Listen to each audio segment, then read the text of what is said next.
Hey, how you doing? This is John, and welcome to John's Long Box. Man, that light just seems overbearingly bright, doesn't it? Let's see if I can adjust it. How's that? Is that better? Let me know if that. I think that's better. Okay, adjusting the cool functions on the light. So I was talking with Fabrizio Aiello today at 3 o'clock of Horace H. Hoover fame, and he said, "Are you going to do that live thing where you talk about comic covers?" And I was like, you know what? I hinted at doing it. And now I want to do it. You know what? I'm gonna send out a tweet inviting people because this is fun. So this is an open invite. I'm getting the thing. I'm gonna put it on Twitter for anybody that wants to join. The rules are you gotta have covers ready to go. You know, because we're talking about comic book covers. So where is my groups? My groups. There we go. Sorry about that. All right, so this is called Comicsgreat. Comicsgreat is just an ad hoc show, meaning I do it whenever I feel like it, whatever, of just why comics are great. And I thought, sometimes I'll do Comicsgreat. We'll just talk about comics. Comicsgreat, we'll show covers. I did a series of Comicsgreat just on the elementals, but this is just 5 covers, and I'm hoping that other people will join in, have 5 covers ready to go, and we'll just talk about them. So, but before we go, I'm going to show my campaign. Why not? I'll make this big. Just check out this. This is my Indiegogo site, and I just love that you can get the Renzo cover, and that's the back cover, and then where'd it go? Where'd it go? Wow, the Mike Gustovich cover fell off the face of the earth. Where'd it go? I must have did something. Wow. Let me refresh. Is there a glitch? Oh, wow. There we go. There was a weird glitch. But here we got the Mike Gustovich cover. $10. For $20, you can get both covers, and of course, I still have the covers going on Fund My Comic. Fund My Comic is going to be the home going forward. And you know what? I'm going to. I just love this. I'm going to show the trailer. Why not? So I'll make this big.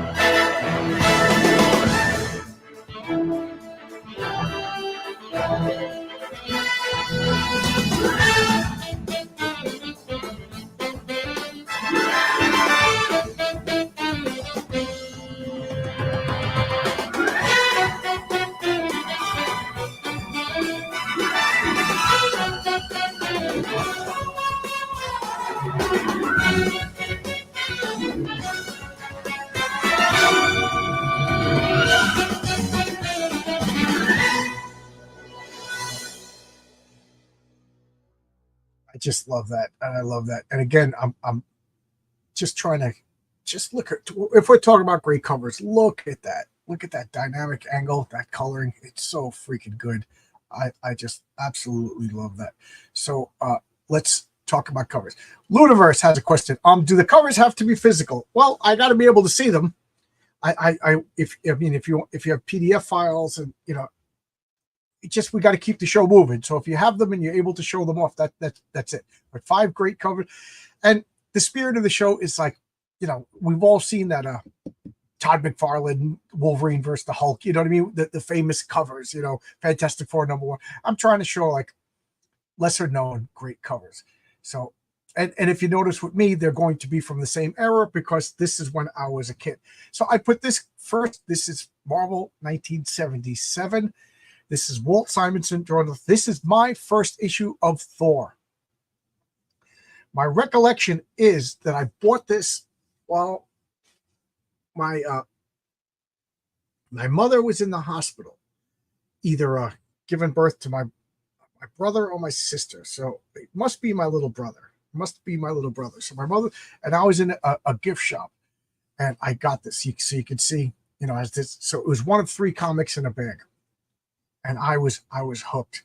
So I think I got this like within days of the Fantastic Four 286. Just 2 of my favorite covers of all time. But look at this. We got and it's funny because I haven't taken a look at this cover in years. And in my mind, this was drawn by George Perez, but in reality, it's Walt Simonson. Just look at this. So Walt Simonson has 2 great runs with Thor, as far as I remember. But this run, he was just the artist, and then so I think he drew a couple more issues that Keith Pollard took over, whom I absolutely love, and this is just so good. I love this. Boom, the Destroyer just smashing stuff. I'm trying to look to see if I see Walt Simonson's signature anywhere, but no, I don't see it. And you can see here, I put a little circle. This was like one of my things when I was a kid. I put circles around my favorite comics, so everybody would know they were my favorite comics. And I got 3 copies of this. I got 1 copy that's in the box that's tucked away and filed away. This is my second copy because the first copy my brother crinkled up into a little origami boulder because he was mad at me. That's what older brothers do. So here's the link to pop in. Have no avatars. I want to see faces. This is the link to my I keep saying Instagram Indiegogo campaign. Indiegogo, and this is the link to Fund My Comic. Fund My Comic. You can get the regular cover. You could get the Gustovich cover, and you can't get the Gustovich cover. You could get the regular cover, you could get the Gilbert cover, and you could get the Pat Broderick cover. Yeah, well, have a large family. You do stuff like that. I took one of my sister's favorite records and just scratched it because she wouldn't stop playing. I got a brand new pair of roller skates. I was like, you play it one more time, I'm gonna wreck it. But look at this. Look at this beautiful cover. Look at that. Again, open invite for anybody who wants to pop in. Have 5 covers ready. Logic, you coming in? Bring in your John Byrne comics. Come on. Thor's one of my favorites. Yeah. Come up, pop in. It's a chance. Glad I'm an only child. Yeah, but at the same time, my older brother took me to go see all the horror movies when I was a kid, So look at that cover. Yeah, you can see it's in the bag and boarded. And this is the way you put tape. So that goes over there. And here's another Thor. This is 265. This is 285. So this is 20 months later. This is now Keith Pollard, right? Yes, Keith Pollard. And who else does that say? I can't see it. I can't see Keith Pollard, and I don't know who else, but look at that. Thor fighting Carcass. That is just great. Carcass, a deviant from the Eternals. Yeah, my beard is growing back. I trimmed underneath because I went yesterday to my wife had a church fundraising event. So, clean it up a little bit so you don't look like a bum. Because if your beard's just growing crazy, you just look like a lazy bum. But if you actually trim it, make it look like you do it on purpose, it's the difference between bum and respect. But look at this. Coming of Carcass, the mutant Moran.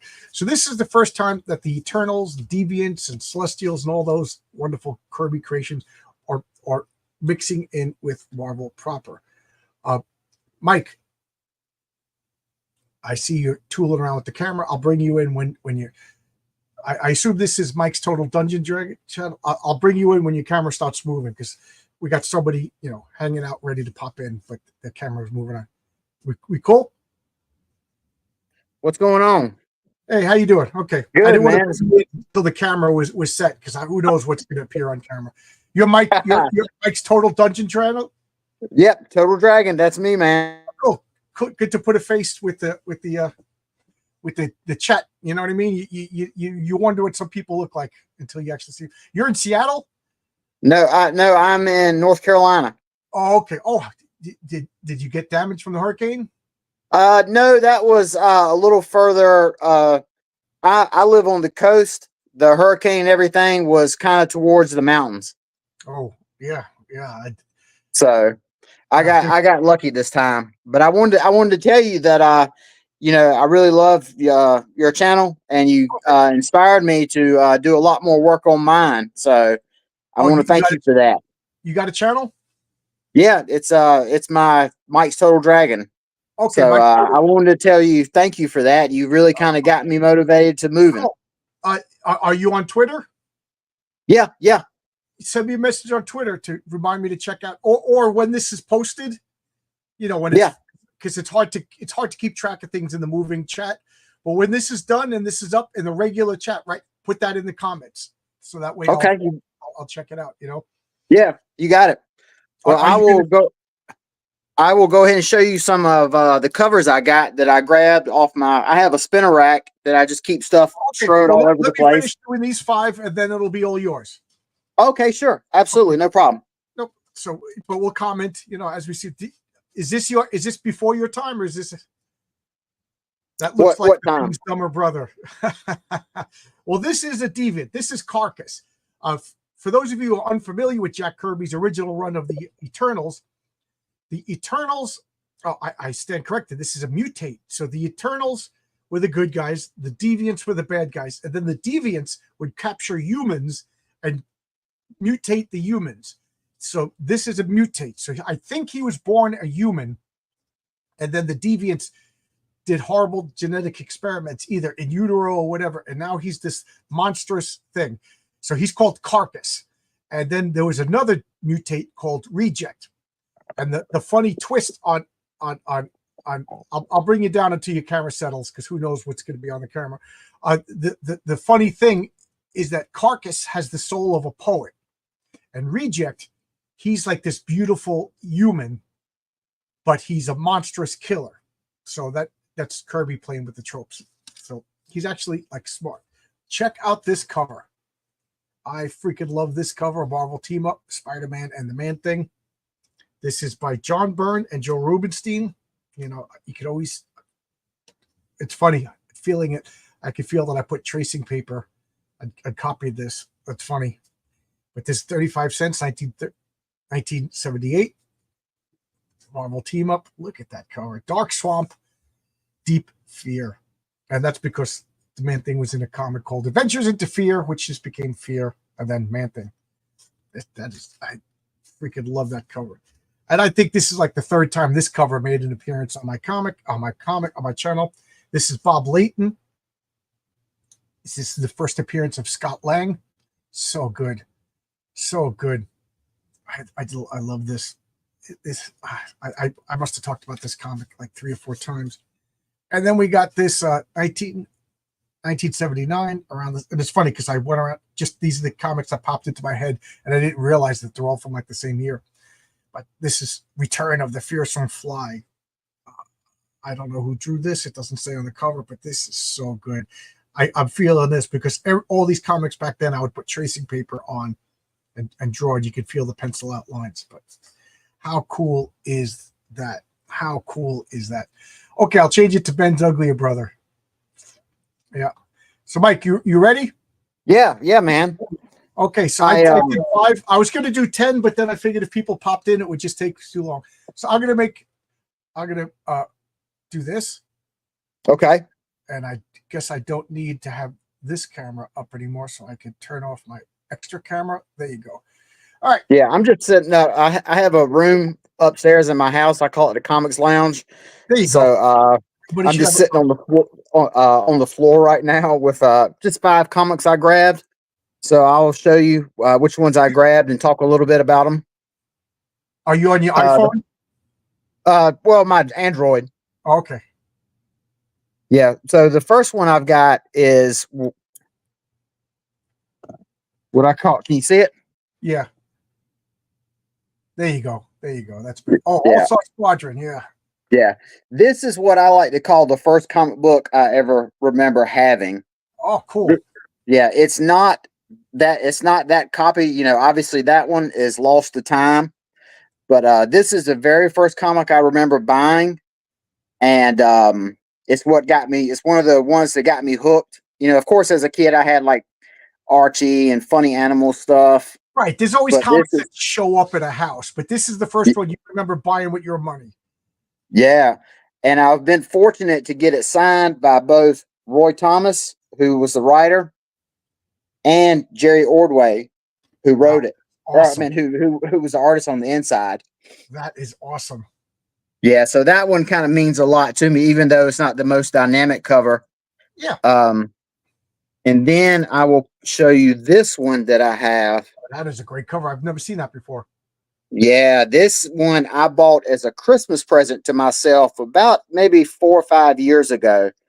And it is, kind of like a takeoff on the Gothic or Gothic romance, Yeah. with like the you know who lady. drew that? I want to say it's Adams. That is gorgeous. I've never seen that. See, this is exactly what I want to see. Stuff I've never seen before. I really like that. That looks like they goofed on like creepy and eerie, and Yeah.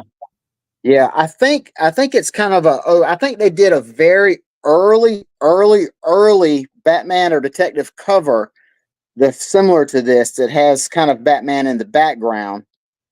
But this one is definitely like a Neil Adams 70s remake. Yeah.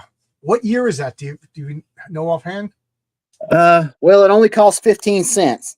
So it has to be quite, I don't know what exact year it is. If I didn't have my phone in my other hand, I'd pop it open and take a look. Yeah, well, I'm going to my database to see. Oh, I don't need this in front of my face anymore, so I can. So I'm gonna. What's it? It's Batman 227. Yeah. Okay, you keep talking while I look this up. Okay, yeah. So that is. Let me see if I can find a better camera motif. That is a great cover, Batman 227. Yeah, here we go. This looks a lot better. Yeah. Yeah, I love it. I just love how menacing Batman looks in it. I think Batman should be leaning more into horror than 1970. It says it's a reprint from Detective Comics 180. Yeah, I knew it was a reprint of an older one. Yeah, for near mint, $1,000. So yeah. Yeah. Sadly, this one is nowhere near mint. As you can see, it's super chopped up here on the spine, but I don't care anyway. I'm not really much into condition, Yeah, I'm more of a fan. But queen either, but I mean, I don't want them to be beat up either. Oh yeah, I mean, I definitely don't want to get taken to the cleaners either, though. Right. Then of I course, don't like to get CGC comics, So. Oh yeah, I feel you on that. Sad part about that is it seems like everything's slab nowadays. It's hard to find a book that's raw. Now this one here, I know you've seen this one. Oh yeah. Yeah. This is one of my favorites. I love pages or covers or panels of Spider-Man that portray him and Peter as two separate individuals. So often in these early Spider-Mans, you will read them and Peter blames Spider-Man for his situation. And I'm like, dude, you are Spider-Man, And but I think a lot of that just shows how neurotic Peter is. And sometimes he even says, I have to transform into Spider-Man. Yeah. Like he's got to slap his wrist together. Yeah, like you have all the powers. You're always Spider-Man. It's just a change of clothes. But yeah, I wonder if that's just like an old-timey thing, because I think like DC played up like that Batman and Bruce Wayne were different. That's just an old comic booky thing. But Marvel, I think we are the same person despite the costumes. They just really they put Peter through the ringer so much, that I think he kind of feels like, I am Spider-Man, but if I didn't, he almost wears it like a curse sometimes, Yeah, it's a responsibility. Yeah, but it's a responsibility that he really wishes he didn't have. Right, the way he treats it sometimes. you know, because of Spider-Man, his uncle died, and then because of Spider-Man, Gwen Stacy died. And Oh because yeah. of Spider-Man, Captain's, you know, that's like Spider-Man's weakness is this guilt and responsibility. Yeah, I like it. I kind of like it. Some of the later stuff where he's made peace with it and kind of embraces it a little bit more than it being like a something that weighs him down. You know. Now I've got two left, and this cover here I've always thought is a beauty. Oh yeah, yeah. I don't have that one, but yes, that is a great cover. I picked it up recently. I think I got it maybe 2 years ago at Heroes Con in Charlotte. I've been out on the look for it because I think it is just, Yeah, that is a I think great. it's just an incredible drawing of Dolphin. I think she looks drop dead gorgeous right there. Is that Jim Aparo? No, it's not. I don't remember the guy's name. It's hard to see right here, but it's not a Perro. No, I know that for a fact. Yeah, that is gorgeous. Just the green. Yep. That is Yeah, the so green good. of like the I've murky seen that ocean. cover around before. That is a good one. Is that her first appearance? Yes, this is her first appearance. And the two scuba divers here in the background, just kind of seeing this, and their body language is kind of like, why is she down here? Right. She doesn't have anything on. Yep. Excuse me. I'm sorry. Jeez, why am I so sleepy? Oh, and then I will show you the last one, and then I will go. This Flash Oh yeah, 123. wow. Yep. That is This classic. is probably the first what you would call a key that I bought. I bought this in probably 95 or 96 from my local comic shop, and never slabbed it or anything because I want to keep it as is. I just have it in like this little frame, you know. But I really love how, you know, you've got the brick wall splitting the cover, and then you've got the two flashes, and the guy in the middle is just, you know, he's at peril and wants someone to help him. It doesn't matter who. Plus, Yeah, if you go back and you read this issue, Flash 123, you know, this is the first multiverse. right. This is really, and That's the DC beginning, has yeah. leaned so heavy into multiverse, and it all started here, you know. What was the name of the comic with Dolphin? DC Showcase? Oh, with Dolphin, yeah, Showcase Okay. number 79. Okay, Showcase. Okay, not DC Yeah. Show, just Showcase. No, Showcase, the same one that had first Barry Allen, first Hal Jordan. I'm just Like, looking on my database. yeah, it's basically their tryout book at the time. Showcase 79. Okay. I can't spell Showcase. Yeah, that is a great cover. That is exactly the kind of thing I was looking for, that Dolphin cover. Oh, absolutely. Yeah, I was oh wow, they don't even have it except for CGC. You know. Yeah, I'm not. I'm They not won't get this one for CGC. They won't get this one. I'm not a fan of CGC in comics. I'm philosophically opposed. It's funny because I had a guy on Wednesday, and that's what he does. He CGC's comics and sells them, and I was like, Yeah. It was a little awkward for a second, you know. Yeah, I've got a handful that are CGC'd, but I bought them like that. A couple of books I've sent off for CGC for their signature series during the pandemic when no one was doing cons, and I wanted to get stuff signed. But I'm not a real big active participant in it, especially not now after so many scams and you hear so many stories have come out. Yeah. I will say that I will take at least one of each cover of my comic and get them CGC just to make like heirlooms. You know what I mean? Oh yeah, definitely. You should. You know, I mean, but does anybody care? Heroic Tales is taken out of circulation. Luniverse asks, what is CGC? C Comicsgreat. What does the CGC stand for? Comics Grading Company. Yeah, Comics Grading Company, CGC. And you mail the comics to them in Florida. They have a set of rubrics that they follow. and then they put a number from between 1 to 10, 1.1 or 5.6, all the way up to 10.0. That's the highest you'll ever get. And then they put them in a plastic slab that's designed never to be opened again. So some people say slabbing them, and then it's basically an appraisal process. It's an appraisal process. They did it with baseball cards. They did it with comic books, and I can understand why some people do it, but to me, that I'm a comic book collector. You want to get rich, buy stocks, invest in businesses. You know what I mean? So I don't CGC comics.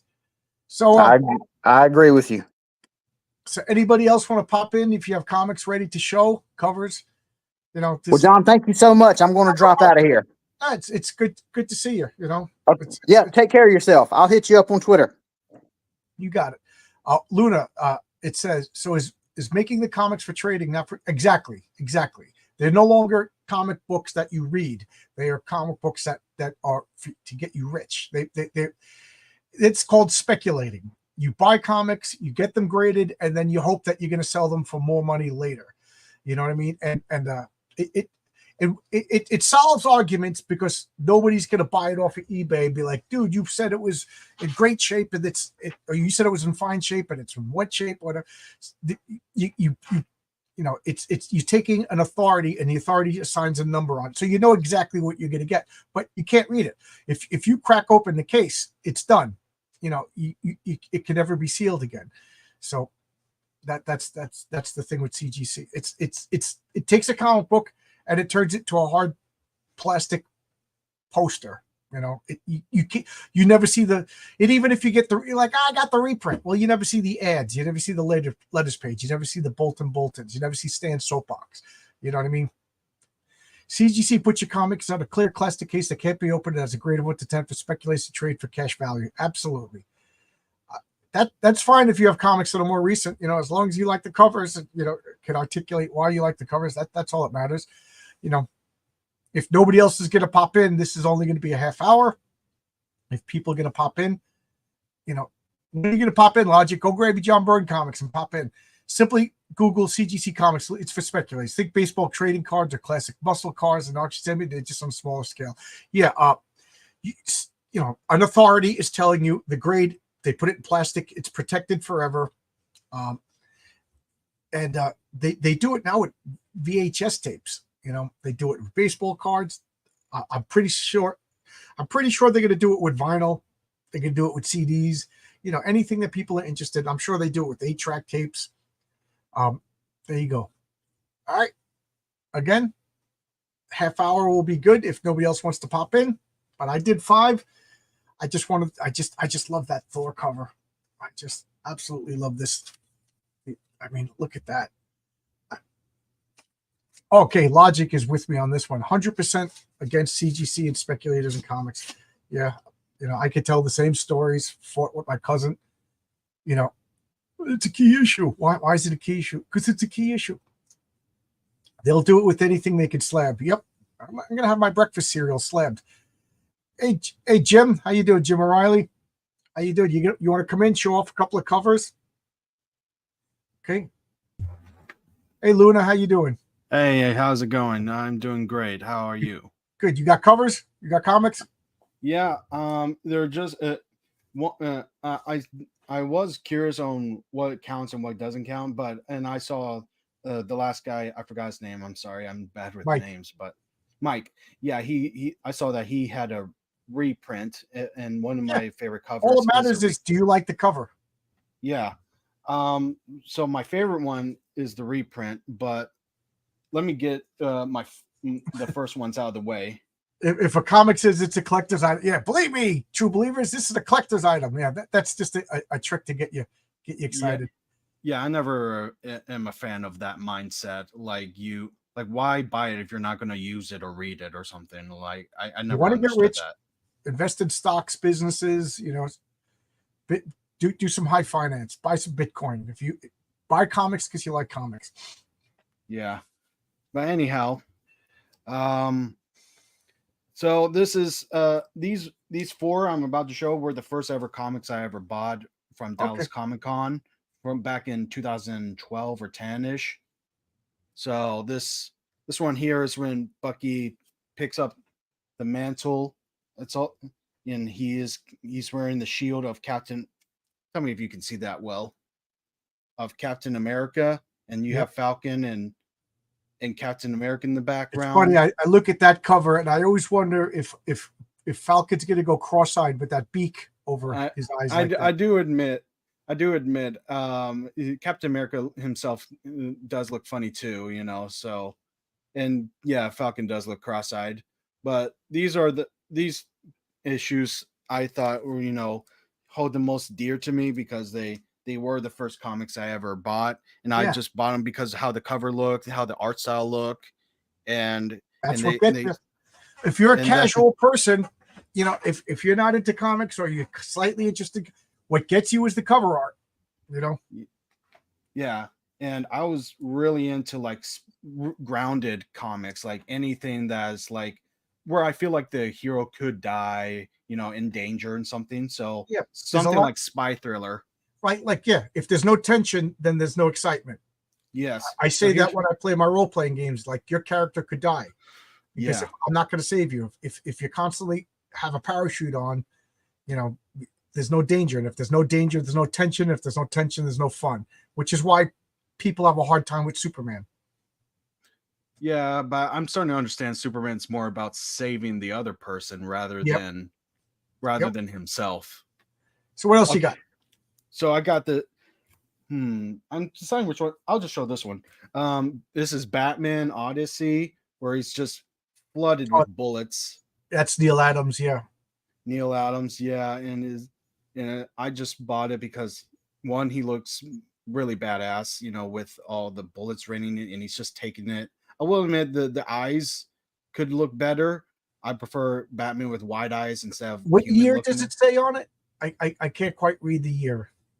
October 10, 2 of 12, October 10. It doesn't say a year. Oh, I thought it's like because I think that's one of the last comics that he drew before he died. Oh, really? Yeah.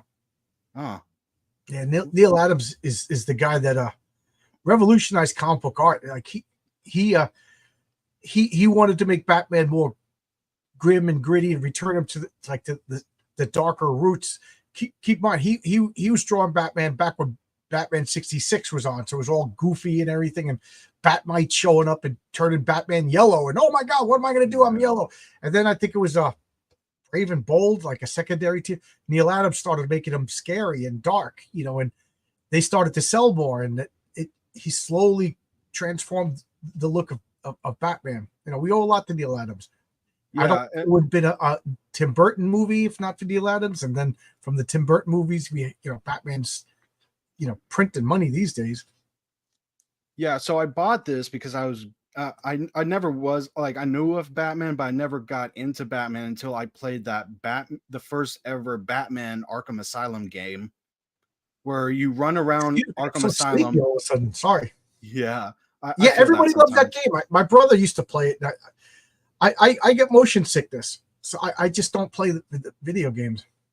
Oh yeah. But dude, if you were into video games, it is the game to play for if you're a Batman fan because it's kind of like what you said, it leans into horror. Yeah, It's like Castlevania meets Batman, right. pretty much. Yeah, So Batman's supposed to be gothic and dark and a little bit scary. and my favorite villain out of the two games that came out at the time was the Riddler for some odd reason. Everyone seems to hate the Riddler from those games, but I like the Riddler, but it's hard. There's so many bad Riddler stories because I think the Riddler is a hard character to write. You know, I think he can be done well if he yeah, has the right writer. That I like the concept of the Riddler. That's what as a kid I'm more of concept over execution. Now I'm both. You need both. You need concept and execution. But let's move on to the next cover. This one might actually I'm going to say that one for the second. This one is cool because I bought this because of an action figure I bought it's of this guy right here, It Crossbones. tilted a little bit so the glare is off it. This, there we go. Or take them out Is of the that- bag. Oh, sorry. Yeah, that one I couldn't see. It was just a glare. There we go. That's a lot better. Oh, cool. Is that Sharon Carter standing next to him? And Crossfire? I think, yeah. It is Sharon Carter. It's Sharon Carter, and it's Captain America. And I bought this because I just got this action figure right here of Crossbones, and I was like, dude, this looks so sick. He looks like someone that might be a threat to Captain America. Yeah. Like he could be the bane of Captain America. Like if he, and I did hear he did kill Captain America at one point, or at least he was a huge threat when he was gone after Civil War. Like when Civil War ended, it was either him that killed him or Winter Soldier. But after that, he became a huge threat, and I was like, oh. It's funny. Whenever I hear like, oh, he killed Captain America, I'm like, my eyes gloss over. I'm like, he's not dead. Death means nothing in comic books. It's just a cheap publicity stunt. Like I have no tolerance for he's dead. He got killed. And Tim Logic says Tim Burton's film was based on Dark Knight Returns. Yeah, based on that inspired it, but I don't think the Dark Knight Returns would have happened if not for Neil Adams making Batman less goofy and more dark. So to me, it all goes back to Neil Adams. But yeah, but as a kid, you're like, death did mean something in storytelling, but this was new before I knew it was new to comics. But I got Woodrow on my side. He says death in comics have been completely made meaningless. Yeah. When you say Captain America died, you might as well say Captain America brushed his teeth, because that's about the same amount of emotional impact. That I agree with you nowadays. Nowadays, I did, but as a kid, I'm telling you, like, death means something in my comics. If somebody dies, they're dead. I agree with you in terms of storytelling. Like if I were to write a story, they're dead. Yeah, but I want it to mean something, Right. But as a newcomer to comics who was young as I was like, oh, Captain America might face a threat. If he wasn't going to die, this cover makes it look like, oh wow, this guy could be a threat to Captain America. And and that, I thought that was pretty cool, based on the cover alone. Again, the story, could have been better, but we're not talking about stories. We're talking about the covers and how they sell you the story. Right. And this is all marketing at the end of the day, but yeah, covers matter a lot. And this is the last of my Captain America books I bought at Comic-Con. And I think this is my personal favorite, the Winter Soldier just beating up a bunch of Russian soldiers. I remember when they said they were going to bring back Bucky, and man, I was livid. But I got to admit, it was a good story, which caused me to revise they could bring back anybody. It's as long as they treat it with respect and have a good story. But to just have Captain America get killed by the Red Skull, just 3 months later he's back again, but this was like a powerful story, because Bucky was dead for decades, and the story wasn't just a willy-nilly let's make a story. There was a build up to it. There was an emotional payoff. Ed Brubaker's a good writer, so I feel but if they were to come back, I look, if it depends on how it's done. And I think Winter Soldier and maybe even Jason Todd was a little bit done well, but everyone else. Well, the Winter Soldier, they had we never saw the dead body of Bucky. All right. You know what I mean? Like it was never confirmed. It was an explosion. Captain America never saw more. Captain America was in the ice. So it was always just, you know what I mean? So that was okay that they rode around that and that he was captured by the Soviets, blah, blah, blah. But if they had legitimately had an autopsy and he was put in a box, and what happened with Jason Todd? He was put in a Lazarus pit, right? He was put. I will admit, the way they brought him back was forced, but I like the story of how when they brought him back, which is like it was emotional, because because Jason Todd was like, okay, I forgave you for not saving me, but yet you still haven't avenged me. Why haven't you avenged me and killed the Joker yet? and it was a pretty intense scene. And I was like, I like this scene, but I just didn't like how they brought back Jason Todd. I think he should have came back for a little bit, but kind of died at the end. Maybe not by Batman, but by a Joker. My problem with the DC is those Lazarus pits. If anybody knows better than me, let me know. Like they can be reused, right? Like, so what's stopping Batman from throwing in his parents into the Lazarus pit? I think it depends on how long they stay dead, and the more you use it, the more corrupt and more evil you become, like more see, now insane. that would be good. That would be good. Okay, that makes sense. The state of the body, how often you use it, that. Okay, I'll buy that for $1. The Krakatoa thing in X-Men in the multiverse has ruined it. Absolutely.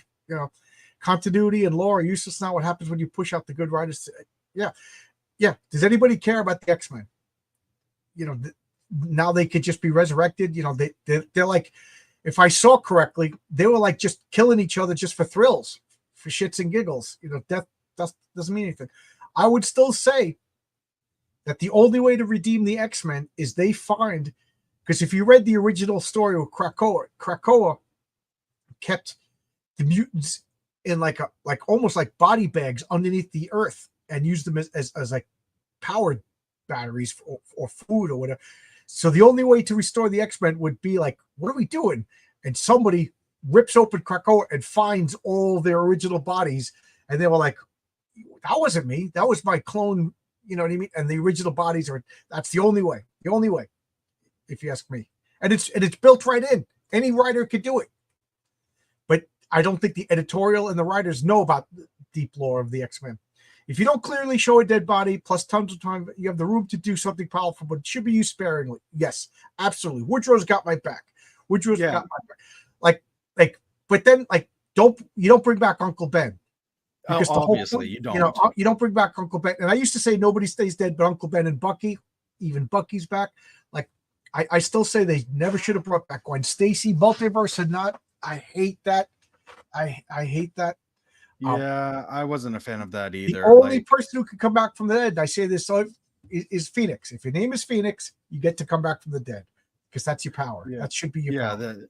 Just like if you're Spider-Man, you get to have webs. Every title gets a complete reboot every year. That's why it doesn't matter. It doesn't matter. Yeah. It doesn't matter. It has to be built in within the lore. Batman's parents should be dead and Uncle Ben stay dead. I'm trying to think who else died. Like Xavier died, and it turned out it was another mutant named Changeling. John, I'm a classic Marvel guy, but as far as I know, in Batman the Lazarus Pit doesn't bring him back from it rejuvenates an injured body. Well, does it? Because Jason Todd was dead and they threw him in the pit, right? Am I wrong? No. They stole the body from a grave, so right. It had to be dead, right? Like they used it to restore Black Canary's powers. They used it, did they to return Barbara Gordon back to walking?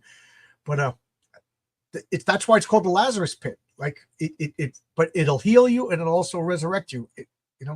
Yeah. What powers will Uncle Ben have once they resurrect? Good question. There you go. I think the power of love, right? He fires a rainbow from his eyes and everybody's in love, Uncle Ben. Or he shoots rice. He opens up his mouth and fires rice from his mouth at everybody. There you go. Yeah. I was shocked to find out that there is a rice company called Uncle Ben. And I'm like, I'm surprised no one sued each other yet. Do you have any more covers? No, I got one more. Sure, this is my personal favorite. There you go. Best for last. Oh yeah. This is the Infinity Gauntlet. Oh yeah, look at that classic George Perez. Look at that. Yep, you got everyone there: Silver Surfer, Doctor Strange, Spider-Man, the Avengers, and Thanos in the middle. I'm thinking that's Mephisto. Yeah, that's Mephisto up there with the Silver Surfer. Yeah, and there's Lady Death or Death, who's just a woman in this. Look at Drax down there with Adam Warlock. I think that is. Is that Adam Warlock? That is just so good. Adam Warlock. This golden guy right here. Yeah, is that Adam Warlock? Who is that? I think that's Adam Warlock. No, wait. I think that might be Adam Warlock, because I do know It's he okay, plays a Logic. huge role in the story. Yeah, that was a great cover. Hey, Yang, you got any Hey, do you got any D&D module covers? Come on in, Yang, and show them off. Module covers work just as well. I'm gonna restore this since you're done with the covers. Yeah. I really like that. I got a bunch of people watching now. Does the Lazarus Pit resurrection from the dead? That's why it's called the Lazarus Pit, right? Correct me if I'm wrong, but they threw in Jason Todd's. Who put the corpse in the pit? I think it was the daughter of Rachel Go, Talia. Oh, yeah, it was Talia. Yeah, I'll share the screen. Come on it. Here is here's the link. I thought I put it in a pin, but this is the link. Come on in. If you got D&D modules, that's just as fun as covers. I was going to do a V&V module show one of these days. Okay, give me a minute. Okay, so we got a minute until Yang's going to come in and take your spot.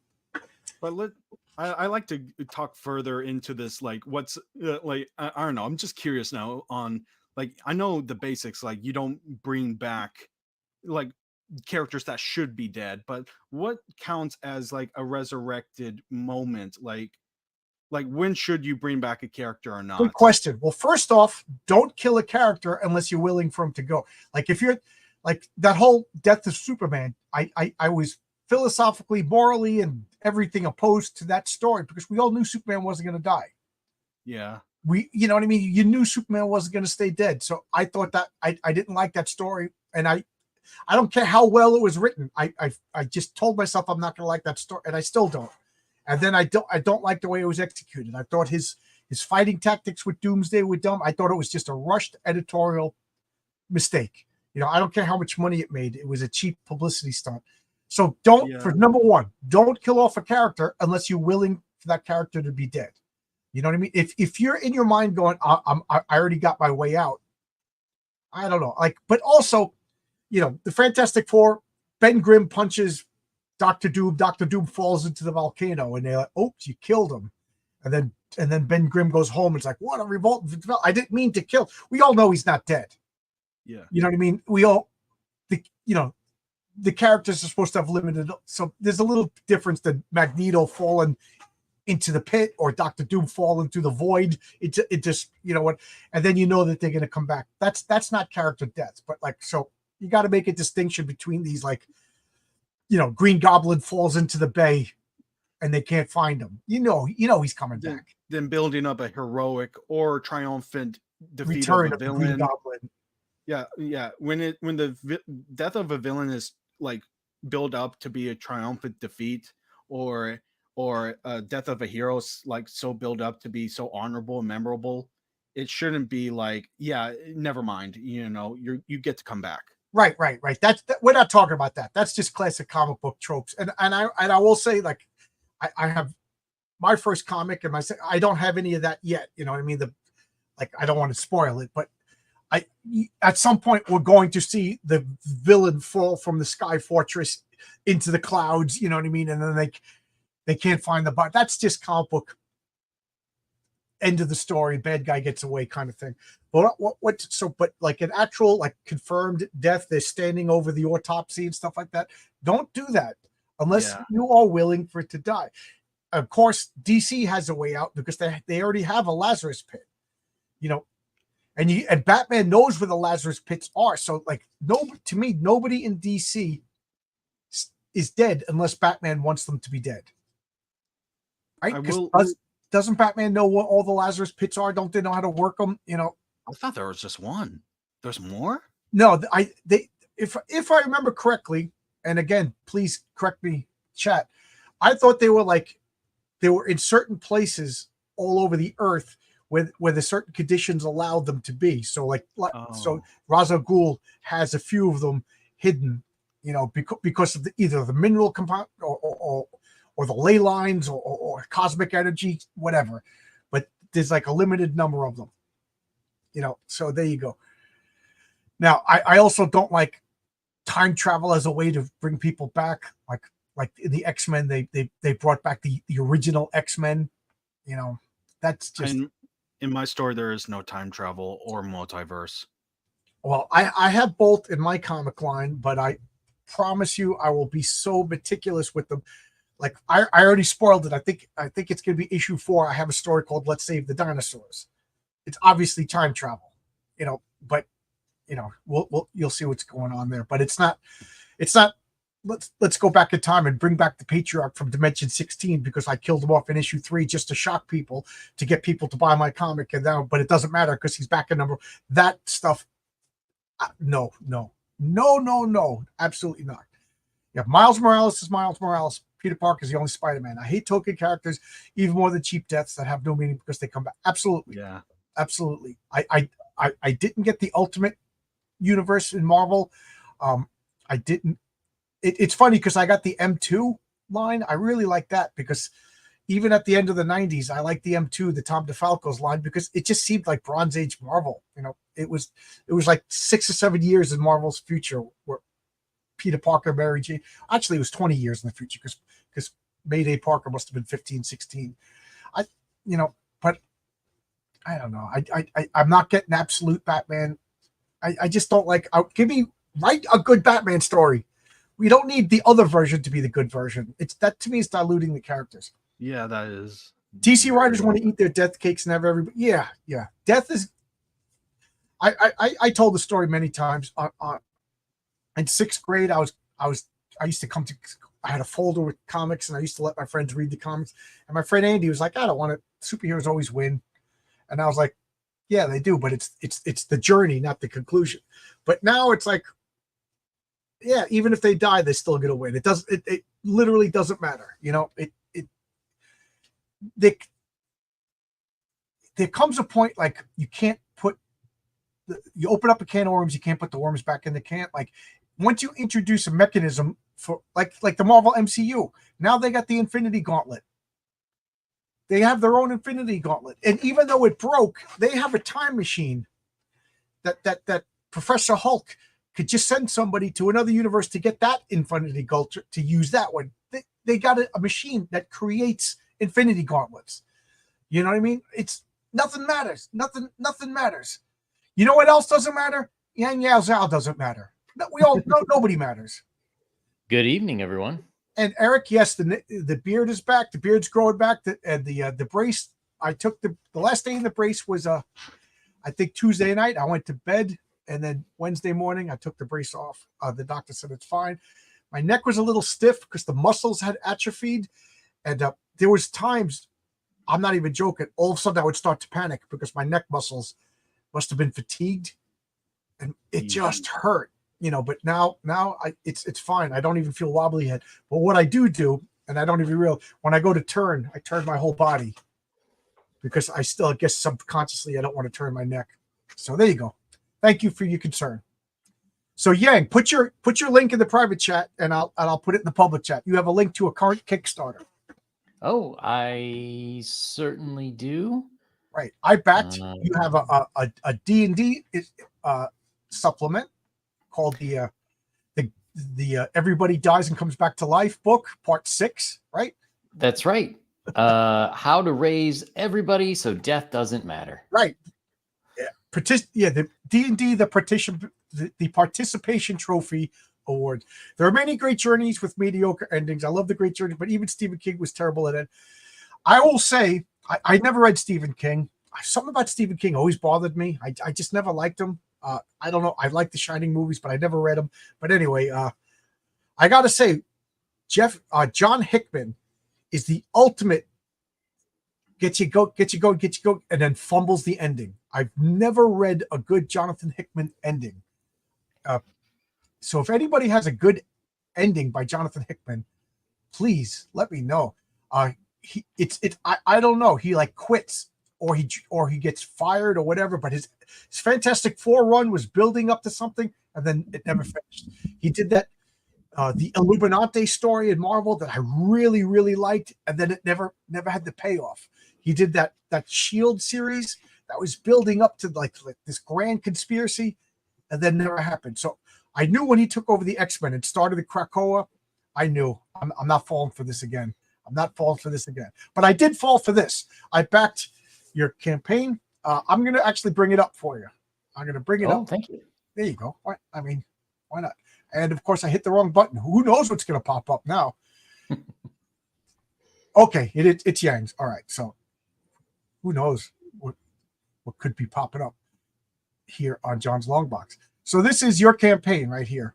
This is the Empire of the Undying Sign. Oh, nice. Yep. I think I was like the third backer, so this is good. Yeah. It is doing well.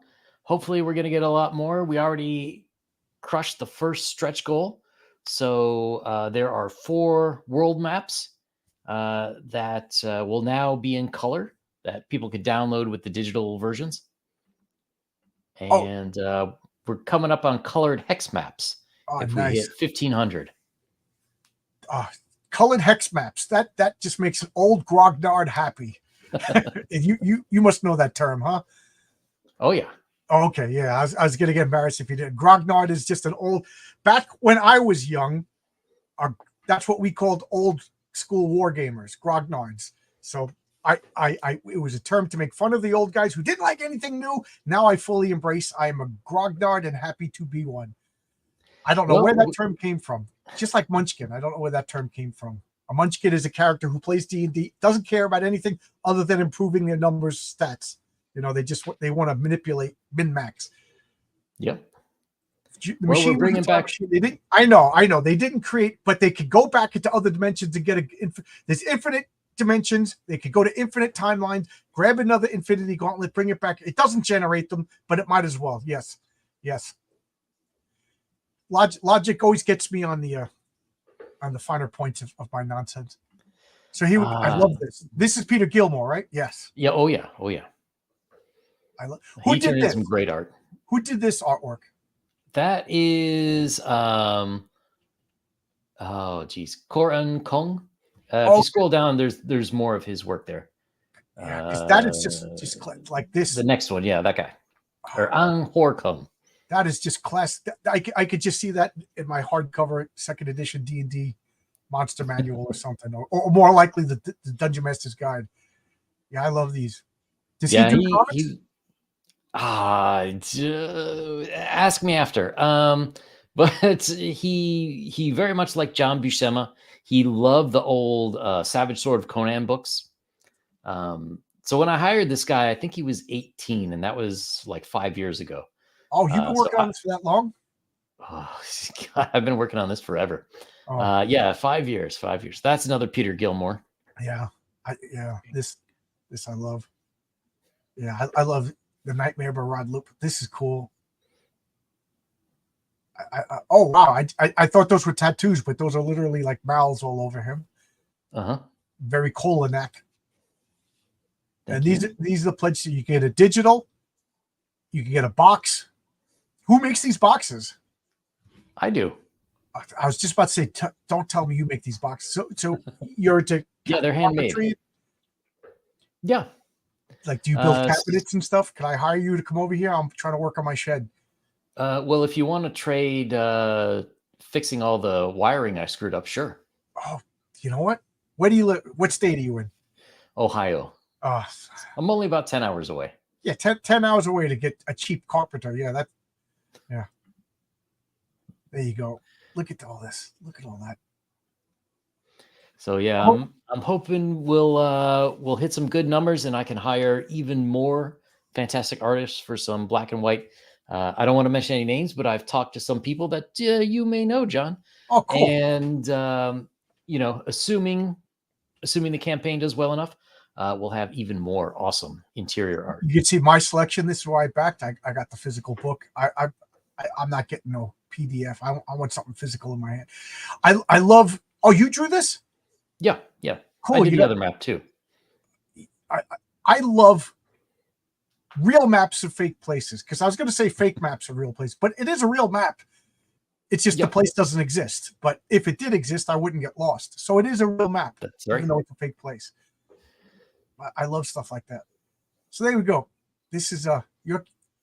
So is this like an outgrowth of your D&D campaign? Well, it's funny you mentioned that. I had a one shot. So for anyone who doesn't know, one shot is just like you're getting together with people to play for just a few hours one time. And I ran this haunted house type of story, which ends up in the campaign guide Keep in talking. I chapter want to get 4. I want to get a real map to a fake place just to show you. You'd Sure. appreciate it. Keep talking. All right. Yeah. So I ran it. I thought it was over. And then, like, for months after, people were asking me questions about it. Like, oh, well, why did this happen? What was that thing we were trying to get? So I started saying, oh, maybe there's something here. And the funny thing was, I was originally planning to make a comic. And I said, oh, this would be a great world to make a comic. And then, due to something I call poor decision making, I decided, well, I have to write the story Bible for the comic anyways, because there's a lot of people, places can't remember. So I said, since I'm making that story Bible, why don't I just make a campaign guide? And 5 years later, here we are. So, are you still thinking of maybe a comic? Yeah, when this is done. When this is done. See, I would like to do that, but I'm doing it opposite. I'm making a comic, and if I make it to it, I'm going to say 6, because 6 is just like a faraway number. I would like to make a supplement for the role playing game for V&V. But here, I bought this, and then I promptly lost it about 2 years ago. And now that I'm feeling okay enough that I can move stuff around, I found this. Talk about. Ooh, nice. Do you recognize this? Does anybody in the chat recognize this? I'm not sure. Is that an old? Well, I would say an old Star Trek, but that doesn't quite look Star Trek-y. I would be really surprised if Luna, if you knew what this is. But I'm just gonna see if anybody in the chat knows before I give it away. But I was looking. I found it. It's on like a cloth. I just ordered a frame, so I'm gonna hang it up. I got a hallway upstairs of all, like, I got the Lovecraft maps of the the underworld and the moon map. I got maps of Middle Earth, Narnia, and things like that. So I got very cool. So does anybody recognize? Not Spelljammers. And yes, Zachtan, I'm having a blessed day. Not a Spelljammer map. That's a good guess, though. Did you ever play Spelljammers? I never played Spelljammers. It seemed cool, although I never liked the astral plane in D&D. So, if those of you who don't know, Spelljammers was like a mix between D&D and sci-fi, if you ask me. But it was they found these magical artifacts. You install them on ships, and then the ships could fly like through space. But it was D&D space, so there's dragons and stuff. At first, I was just like, man, D&D is running out of ideas. But then I thought it was good. So then I started. I actually started doing the framework to incorporate it in my home group. But then my group broke up. Like, literally, we were like 2 sessions away from them finding the artifact that would create, turn their ship into a Spelljammer ship. But since nobody guessed, that's the map from Time Bandits. Of course. Oh, yeah. You remember they had the map that the dwarves were going around? That's the map from Time Bandits. I haven't seen that in forever. That's a great movie. Flogston. That has something to do with Starjammer. I never read any, but Flogston, is that the material that allows you to Starjam? I'm not sure. No. Oh, what is it? The flammable ether between crystal spheres. Yeah. Is that what they had in D&D? I don't remember. I do know that Flogston was like the elemental essence of fire or something like that. It's this, or Time Bandits. I love that movie. Yeah, it's this. Okay, do you have your modules? You want to show off? You got. Sure. 4 covers or 5 covers. Sure. Yeah, I started out doing 10, but then I realized if people jump in and everybody does 10, it's gonna take forever. All yes. Right, hang on 1 second. Zach Ken knows, return what you have stolen. My favorite line from Time Bandits is, "Don't touch it, it's evil." And then he touches it, and boom, it blows up. There we go. All right. Well, I mean, the first one is you got to go with the originals player's handbook. It sets up everything you need. You got some thieves trying to remove gems from a deity. You got all the classes. This is like, if you love Stranger Things or you were alive in the 70s, this was probably it. Yeah. My funny story about that book is, if I remember correctly, it was like $22 or something like that, my local hobby shop. Which was And a I lot, saved, Ben. which was a lot of money back in 1983. So I saved up Mhm. the money. I talked my brother into driving me to the hobby shop. I bought this book, and I'm looking at the book, and I come home, and my sister goes, "How much did that cost?" I go, $22. She goes, "It's Mom's birthday today, and you buy a book. You don't even buy her." So on my mother's birthday, I did not buy her a present. I bought myself the Advanced Dungeons and Dragons First Edition Player's Handbook, and You should have happy made a birthday. campaign for her. Yeah, there you go. I asked her if she wanted to make up a paladin, and I said, "You can go right to 4th level, Mom." So there you go. Never. That was the year. Whatever year this came out, I did not get my mother a birthday present. So from 83, for Classic. probably one of the greatest ones, this was Larry Elmore. Um, the one that almost got him fired by Gary Gygax. Really? Yeah, so the story is he kept, he had this great painting, and Gary was like, no, it needs to be a little. And so, this is before Photoshop. You don't have layers, you don't have Right. saves. You got to paint everything by hand. So Larry was like kind of freaking out, and it was like close to a deadline, and he made some changes and didn't work and didn't work. And then so finally he's like, oh, screw it. And he just cropped it to this. Originally there were more like adventurers there. And this was the one that Gary was like, yeah, that's all I wanted. Oh, that's funny. After It's a funny long that you night. said that, because Renzo, my artist, Mhm. I want to work with Renzo forever, but there was one panel I just wanted him to change, and I felt so bad. I'm like, I'm asking this guy to read, because now he's got to redraw a whole page. Do I pay him again? Like, is this like going to put him out of work? So finally, I'm like, oh man, I don't want to just compromise. I want this fixed. So I messaged him. He goes, okay, sends it back to me in 40 seconds. I'm like, oh yeah, it's on a computer and it's layered and he could just remove. You know what I mean? But I was up all night thinking, like, what is the ethical dilemma? I was willing to pay him again, because I thought he was gonna have to draw everything again, or at least draw that one panel and then white out it and glue it in like they would have done back in March.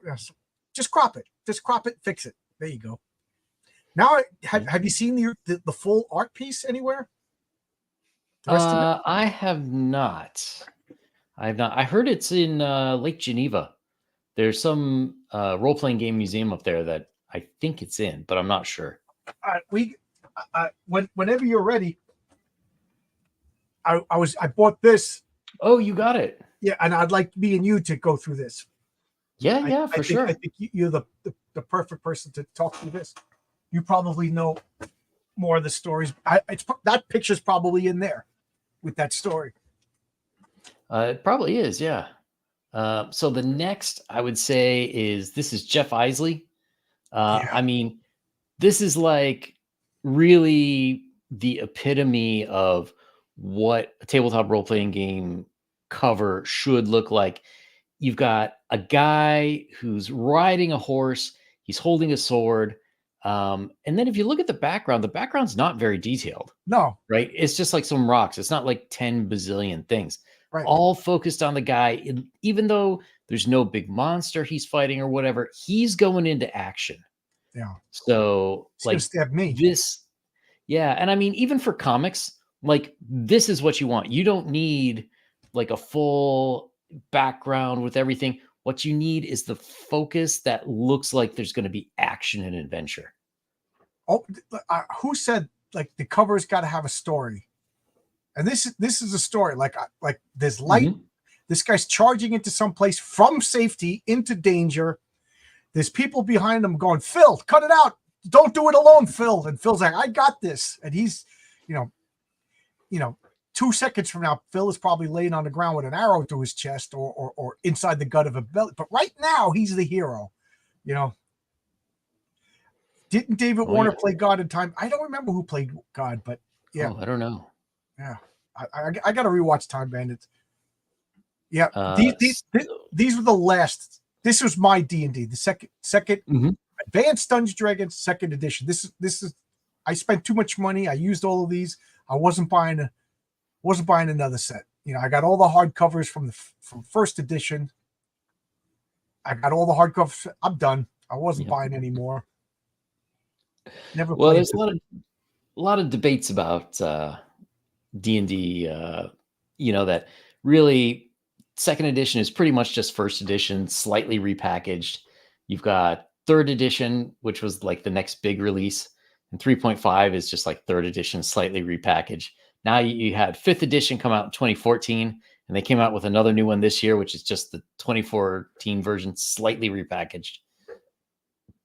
But I love this color. It's got like, is it fantasy? Is it LSD?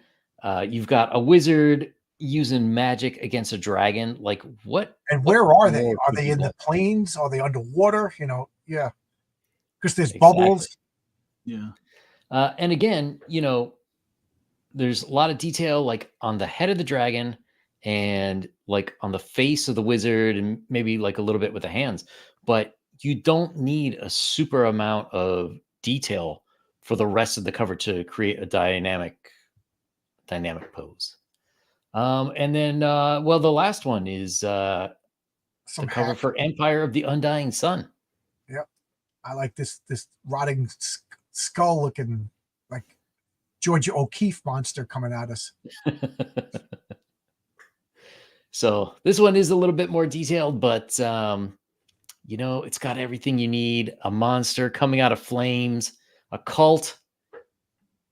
What could set a location better?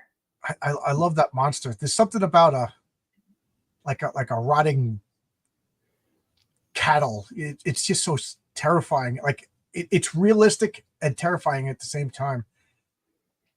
I prefer AD second edition with some modifications. Yeah, I agree. That looks like the Native American Wendigo. Any relation to the Wendigo? It was kind of based on that idea. It's an interesting question. I don't know how much the artist knew about it.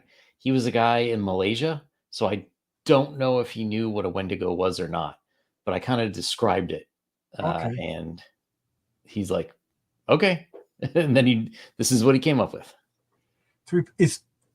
What is it up to now? It's 3.5 is which one became Pathfinder? 3.5. 3.5 became Pathfinder. Yeah, I know that's what Rini still plays, Pathfinder. Yep. I don't know if she's on 1 or 2. If you play Pathfinder, would it be easy to like port everything over to D&D, or is it? Yeah, for sure. Yeah. See, I don't know anything about Pathfinder. The only thing I know about Pathfinder is I got a couple of those comics, which I actually liked.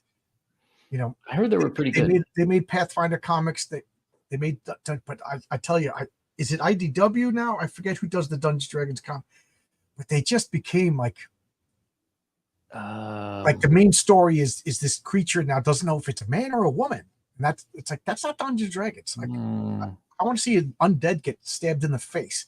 I don't want a gender confused dwarf. If I wear a beard, John, can you pick it up quick? Can I pick what up quick? Can you pick up? I think he means Dungeons and Dragons for Pathfinder. Yeah, they're all pretty similar. Let me ask you this now. When you get a newbie at your table for the first time, okay, Luna's going to sit down. Luna, have you played D&D before? One time, but the one time. Okay, so you already know, but sounds like it didn't go well. Yeah. They said, well, we no longer call them hobbits, we call them halflings or something like that. And I was like, I'm out. That was actually the Tolkien estate threatened to sue Gary Gygax's TSR for using the word hobbit, so they had to change it to halfling. All right, but still, I didn't know that. But hobbit is an old German word, meaning it basically means like goblin or something, But Tolkien took it and made it his own thing. So it is a word, but it's a word. It's like a lost word. So if you're using hobbit, it's right out of Tolkien. But even Tolkien can't claim elf. you know. Or Yeah, dwarf. they got to keep orc. They could use orcs, but I guess hobbit, since it was Right, the that's right. name 'Cause of the book, the Hobbit. orc also means goblin. Yeah. You know, it, he used a lot of these. So I'm trying to answer David's question in a roundabout way. So Yang, Mhm. you get a new person who shows up at your table that I don't know, Uh-huh. and they sit down. How would you teach them? Oh, well, it depends. If And while it's you're if we're answering, I'm going just to get something starting, else to show you. sure.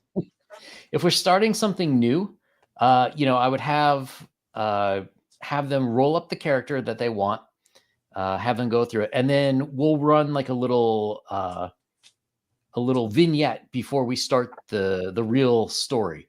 So like let's say the real story is everybody meets in a tavern. I would start with them like they're walking into town to go to the tavern, and like they're attacked by goblins or something. And then I'd go through like a quick, like, okay, this is how you run the combat. I would have them like, as they're walking in, it's like, hey, it's night and it's very dark and you hear some rustling in the bushes. What do you want to do? And then I would run them through like, okay, you want to check the bushes, so you have to make a perception check. Okay, roll this die. And then we'd have them get in the combat, and we'd show them just the rules of how combat works, in whatever version we're doing.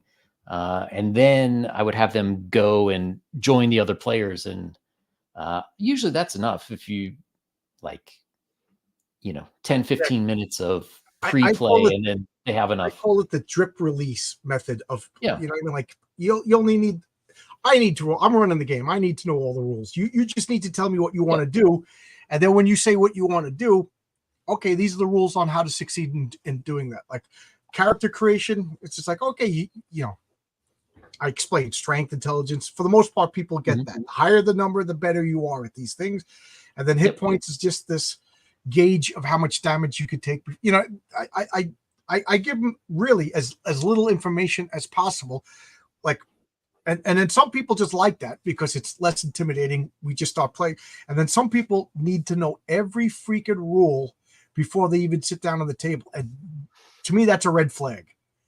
That means they're going to be combative. They're going to be rules lawyers.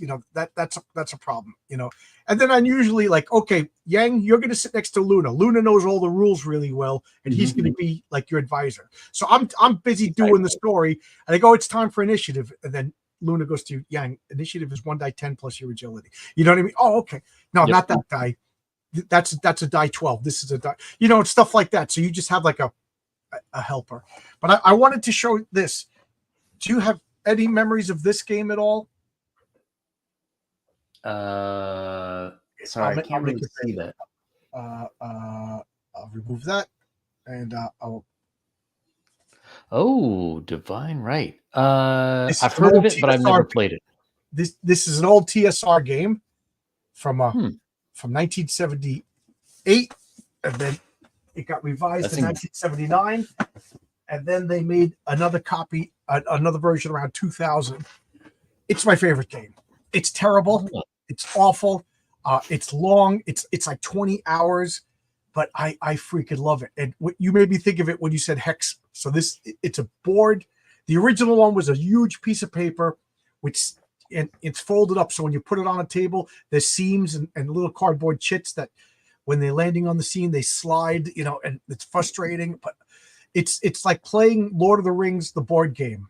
There's orc nations and troll nations and dwarf nations and human nations. And then there's the Dark Tower, which is basically Sauron. And then you have the Invisible School, which is basically Gandalf. It's this epic.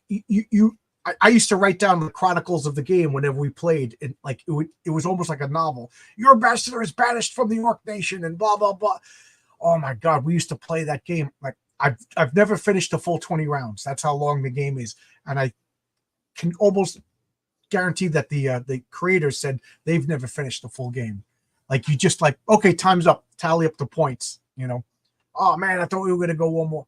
But this is the new edition. I just got it last week. Oh, I was going to say that That looks like it's in really good condition for 1979. Oh no, the original one is cardboard. I'm pointing. It's over there. It's fallen apart. I played it so much. The 25th anniversary edition, they changed the colors, and it just drives me crazy.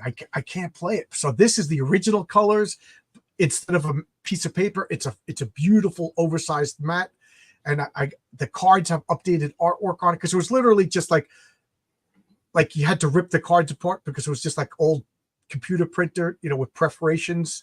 So some of my cards were ripped because I separated them wrong, So I got it. I opened it up. I was like, oh, it's the right colors.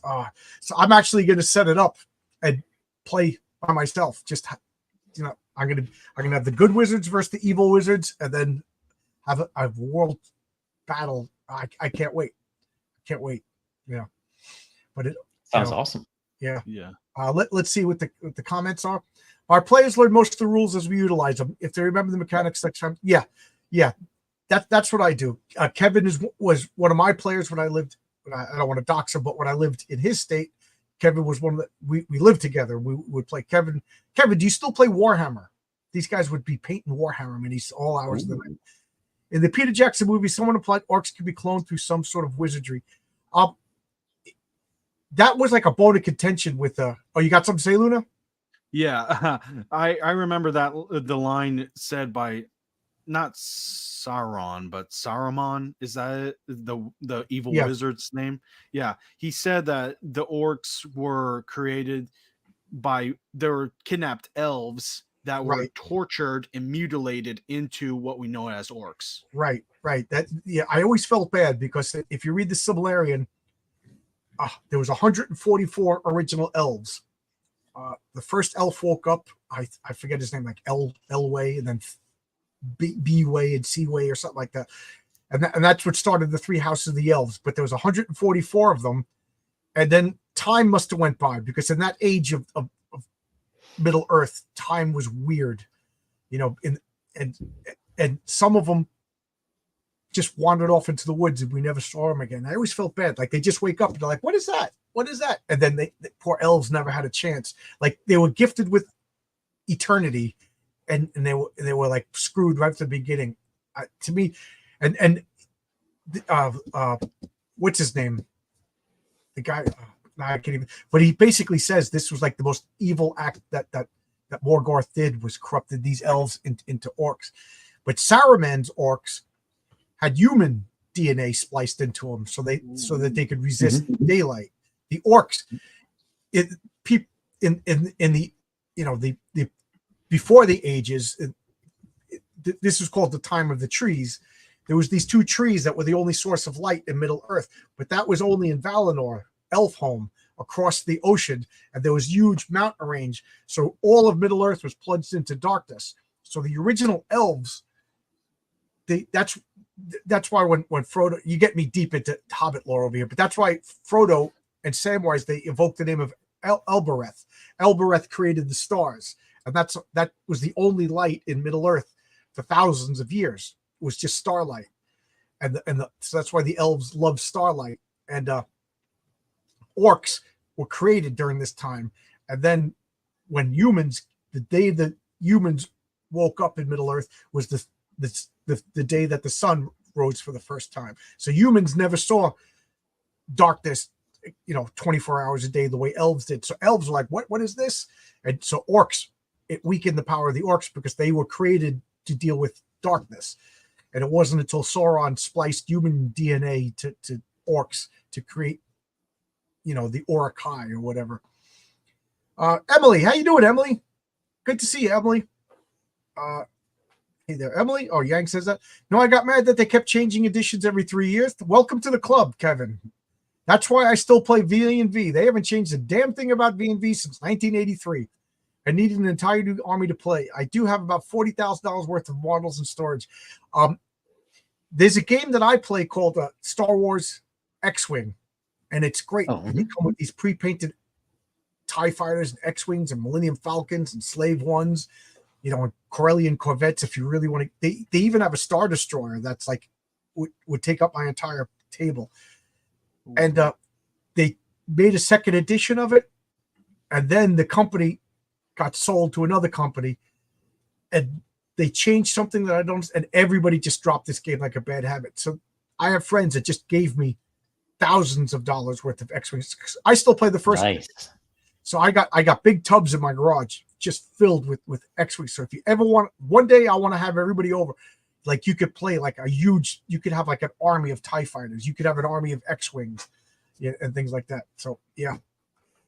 But and the same guys are this close to dropping Warhammer because everything changed again. So Kevin, what did you stop playing Warhammer? What was that? The Age of Sigmar?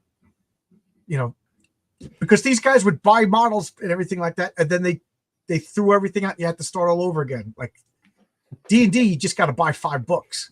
Yeah. Warhammer, geez, these people spent, not even joking, thousands of hours painting models and stuff. Yeah. So Kevin's story is pretty common. I have a 23,000 point space orc. Yeah, I remember Kevin used to play the orcs. Yeah, V&V for life. When I met Kevin, he was part of a Vampire the Masquerade role-playing game. Oh. And I saw him walking down the street with those books. So I literally like ran across the street and introduced myself, got wormed my way into their role-playing game and then turned it into a V&V game. So basically, you're talking about making John Con in New York, right? Yes. I did make John Con. Matter of fact, I got these coins, and I don't want to knock this up, but yes, I made T-shirts. You see, every once in a while, I have T-shirts that say John Con. It was an all-weekend event. It's for my birthday. My wife said, "What do you want to do?" And I was like, "I want to have everybody over to play board games, but have some beers, make some chili and stuff." But I was living in a 1-bedroom apartment. It was too small, So my wife said, "Well, why don't you see if you could rent like a party room in a hotel?" And I was like, "That is a brilliant idea." So I went all over Queens, and it turned out the hotel closest to me had not the biggest room, but they would have like little seminars, and it was I forget how much money. So I rented the room, and then I rented a hotel room, and then I rented a second hotel room. And I charged everybody $20. So anybody who walked in the door, they gave me $20. I got hosed because the second room just made it too. So the second time I was like, "You guys get on your own for hotel rooms." But I would go there after work. So I'd get to the hotel at 5:30 on Friday with games. I'd get a taxi, drive all the way there, load it all up, and the hotel had a bar, a pool. And then people would start showing up. It was in downtown Flushing, so it was all the best Chinese and dumpling. Oh, it was so good. So I made a weekend out of it. From Friday night, to check out on Sunday morning was like 11 o'clock, but they didn't kick you out. And they had these wonderful round tables after breakfast. We would leave the party room and go to these big round tables and continue playing until people just, 6 o'clock or whatever. So it was literally Friday night to Sunday night of just board games. It was so much fun. And then after that, I just, you want a hotel. So everybody else checked in. They got their own hotel rooms. And then I would rent a hotel room, and it was always 2 big beds. So my wife and I over here, and if you wanted to come in, sleep in that bed, and then there was a couch over there that pulled out. So we would just fill in everybody, just it was just so much fun. We would play like 4 o'clock in the morning. We would literally be like rolling dice and be like falling asleep. It's your turn. Wake up first thing in the morning and have breakfast. And then we would go to this restaurant, this Chinese restaurant, Joe Shanghai's. It was my favorite. Oh my God, it was so good. And the guy would just $20. I'd tell him 25 people are coming at 5 o'clock. He would charge us $20 a person, and we would all order food. Nice. And then we would just put it like on a big lazy Susan. So you ordered chicken and dumplings, and you ordered this, and you ordered that, and we were just eating all this food. And like literally, we were like taking grocery bags of leftovers for $20 a person. So I charged $20 a ticket, and then we paid $20 for it. So for $40, it was like a weekend worth of food, hotel room. Oh, it was so much fun. But then COVID happened. It stopped. I moved. And then, because the whole big, I refused to wear a mask. I refused to get the vaccination. So these guys won't talk to me anymore because I'm worse than Hitler. You know what I mean? So it just fell apart. So now I got this basement is as big as that party room. I could do it here. You know, I was always saying I wanted to do it here and the garage, you know, because we could shut off the rest of the house. I have a bathroom right here. So we could do it here, you know. Nice. So, you know, I got 2 different game groups. I could probably do it here if I really wanted to. But I keep looking because I made these coins. Why can't I find them? Okay, here they are. So, you know, the same place, you know, I made these coins for Heroic Tales, but I also made the same place for John Con, you know, and on the back it says, "It's nice to meet you." And this was your ticket, you know, so I just felt bad taking $20 from people and not giving them anything. So $20, here's your coin. $20, here's your coin. And then I found a place that did custom dice. So it was a little 6-sided dice, and anybody who won got a custom dice, and it said John Con instead of 6. Oh, you know? Very cool. So it was a lot of fun. Yeah, I'm worse than Hitler. I'm Stalin. Isn't Stalin worse than Hitler? He's okay because he's a communist, right? So I like to do it again. It's funny because as I drive around here, there's a VFW hall, and it's just a big open hall. I'm like, that would be a great place to have board games. There's exit 53 on the Long Island Expressway. There's a truck stop, and you know, it's just if you're on the Long Island Expressway and you need to go to the bathroom, it's got the cleanest bathroom. But then they got these big round tables, and there's nobody ever there. You know what I mean? You're going to be driving on. It's not like it's an interstate where you really got to pull over for that. It's Long Island Express. But I would like to say, like, can we have like a board game convention here? Because it's you know, that'd be awesome. The best place, it's funny, is my wife for my 50th birthday, she took me to Iceland. So now we're in Iceland, and we took this tour up into the glaciers. So we're on this like 6-wheeled all-terrain vehicle driving up on the ice and everything like that. And then we pull over into a truck stop out on the glacier, you know, in this snow and this wind, and it's a Viking longhouse. It's so freaking cool. And you go in there, and the ground floor was all like hot chocolate machines. Hot dogs are big in Iceland, so you get an Icelandic hot dog and all this stuff. But then when you went upstairs, it was like you went into a D&D tavern. It was big wooden tables, wooden chairs, a huge fireplace. You know, it was like you were hanging out in the Green Dragon Inn. And I was like, oh my God, I would be playing board games here, you know, every night. You know, it was so cool. But there you go. You got me pontificating. I want the John Con coin. You should. Yeah, I'm gonna. I didn't want to put it for the first king because who cares? You know what I mean? Like, but yes, I will. I got a bag of 300 coins because I never got to use the because John Con's got canceled because of COVID. So I got a bag of 300. 300 is the minimum if you use Norse Foundry. So I got 300 of these coins. I got 300 John Con coins. And then I panicked because the John Con coins weren't here in time. So I made these huge challenge coins, which are really expensive. All of this stuff will be added onto Heroic Tales 2. You know, so there you go. You learn from your mistakes. I hate how the left post. Yeah, and then man, absolutely. John Con 25. I'll you know, it's funny because I just had this convention and everybody was like, they started calling it John Con. I made T-shirts. I made bags. You know, just to make up because the first time I got screwed, I didn't charge enough. You know, but the extra room made it like $600 more. You know, so I went in the whole. So the second one, I made T-shirts, I made bags, I made coasters. I made these ceramic coasters. I hit the wrong button. They were supposed to be like little plastic discs, but instead they were really thick ceramic coasters. And I was like, nobody's gonna spend $10. So I got a box of coasters in the garage.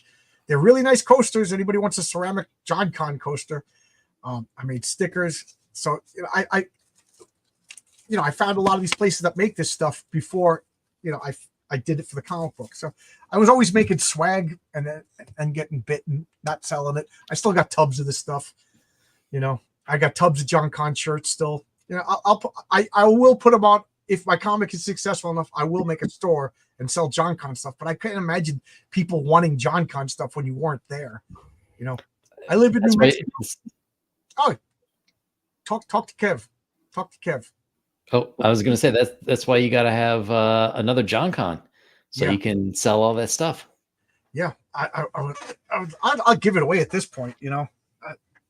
But I'm trying to think what other stuff did I make. I have like, because I did it every 6 months. Everybody was like, "Look, when are we going to do it again?" So it was every 6 months. So I did one in September and one in July. No. I forget when I did it. I forget. I did one in February and one in August every year. And I did a different color T-shirt, and then you'd still get people that was like, "Oh, I didn't know I had to pay." Like, dude, this is like the third time you're here. I had one guy because I advertised it on a meetup, so a lot of people showed up who I'd never met before. Oh, nice. And that was nice. They were like, "Oh, it's $20." They're like, $20. This is great. So we played games all night, whatever. And the one guy showed up, the very first John Con. He showed up with an overnight bag. So he had like a rolling bag, big fat guy.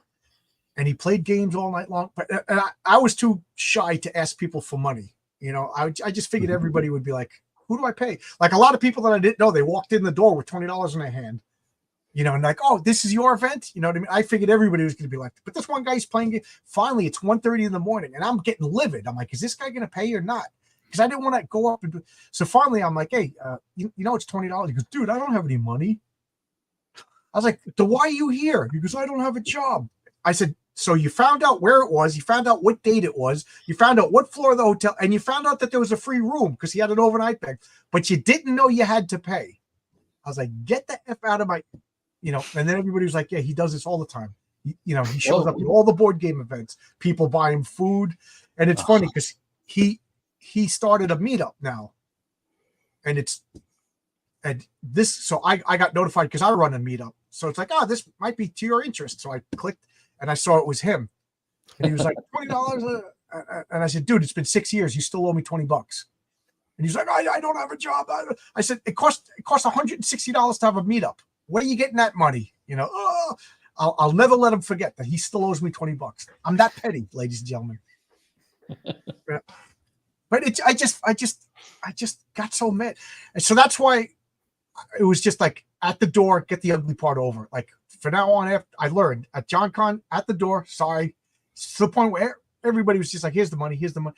I would, I wanted to give him stuff. I gave him tickets. I gave him, and that was another thing we did. We had raffles. People love that. So everybody showed up with board games that they didn't want. So if you didn't want to pay, you donated a board game to the raffle. That was fun. That worked out. That made it so that it was like profitable. It almost became a business after we did the raffle. Nice. Yeah. So Tony, talk to Kevin. Talk to Kevin. Kevin, talk to Tony. He lives by Don. Tony's by Don Books. So tell the ladies I was there. Okay. You find it funny about this guy? I was about to say his name. I'll be the bouncer. "Hey, Roy. This is my buddy Roy. He's one of the guys that plays with me now in my board." He comes over. We play board games. We play role playing games. He just had a barbecue at his house. He just introduced me to the guy that runs the role playing board game store right over here, Brothers Grimm. So nice. I talked for an hour. What do you guys have to say? And this might be a dumb question, but it's not possible to play. No dumb questions, just stupid people. Okay, I might be stupid. No, but what? It's not possible to play these types of games online, is it? Oh, it's possible. Mm-hmm. Oh, is it? Yeah. Yeah, there's like even on the video gaming service Stream, there's a virtual tabletop where they have a ton of board games that you can just play with people online. And in my opinion, it's not as good as being able to sit around with your friends right in front of them, making jokes, and whatnot. But I've done virtual tabletop games with. I moved from Los Angeles to the Midwest, so I still get together with my old friends sometimes, and we all play, and we'll play a game of Dune or. There's another one we played that I like that I just can't think of the name too. But there's Board Game Simulator. There's. I've played Zoom with. I played a short campaign with Friends of Dungeons and Dragons. I didn't particularly like it. I like to play in person. I played once with my friend Brett. He was a doctor, so he was away at school. So he joined us like one of the when Mhm. stuff was early. It just didn't seem right, you know. I don't know. Yeah, Tabletop but gaming, it's one of those things like if I want to get together with those friends, right, it's got to be Yeah. virtual.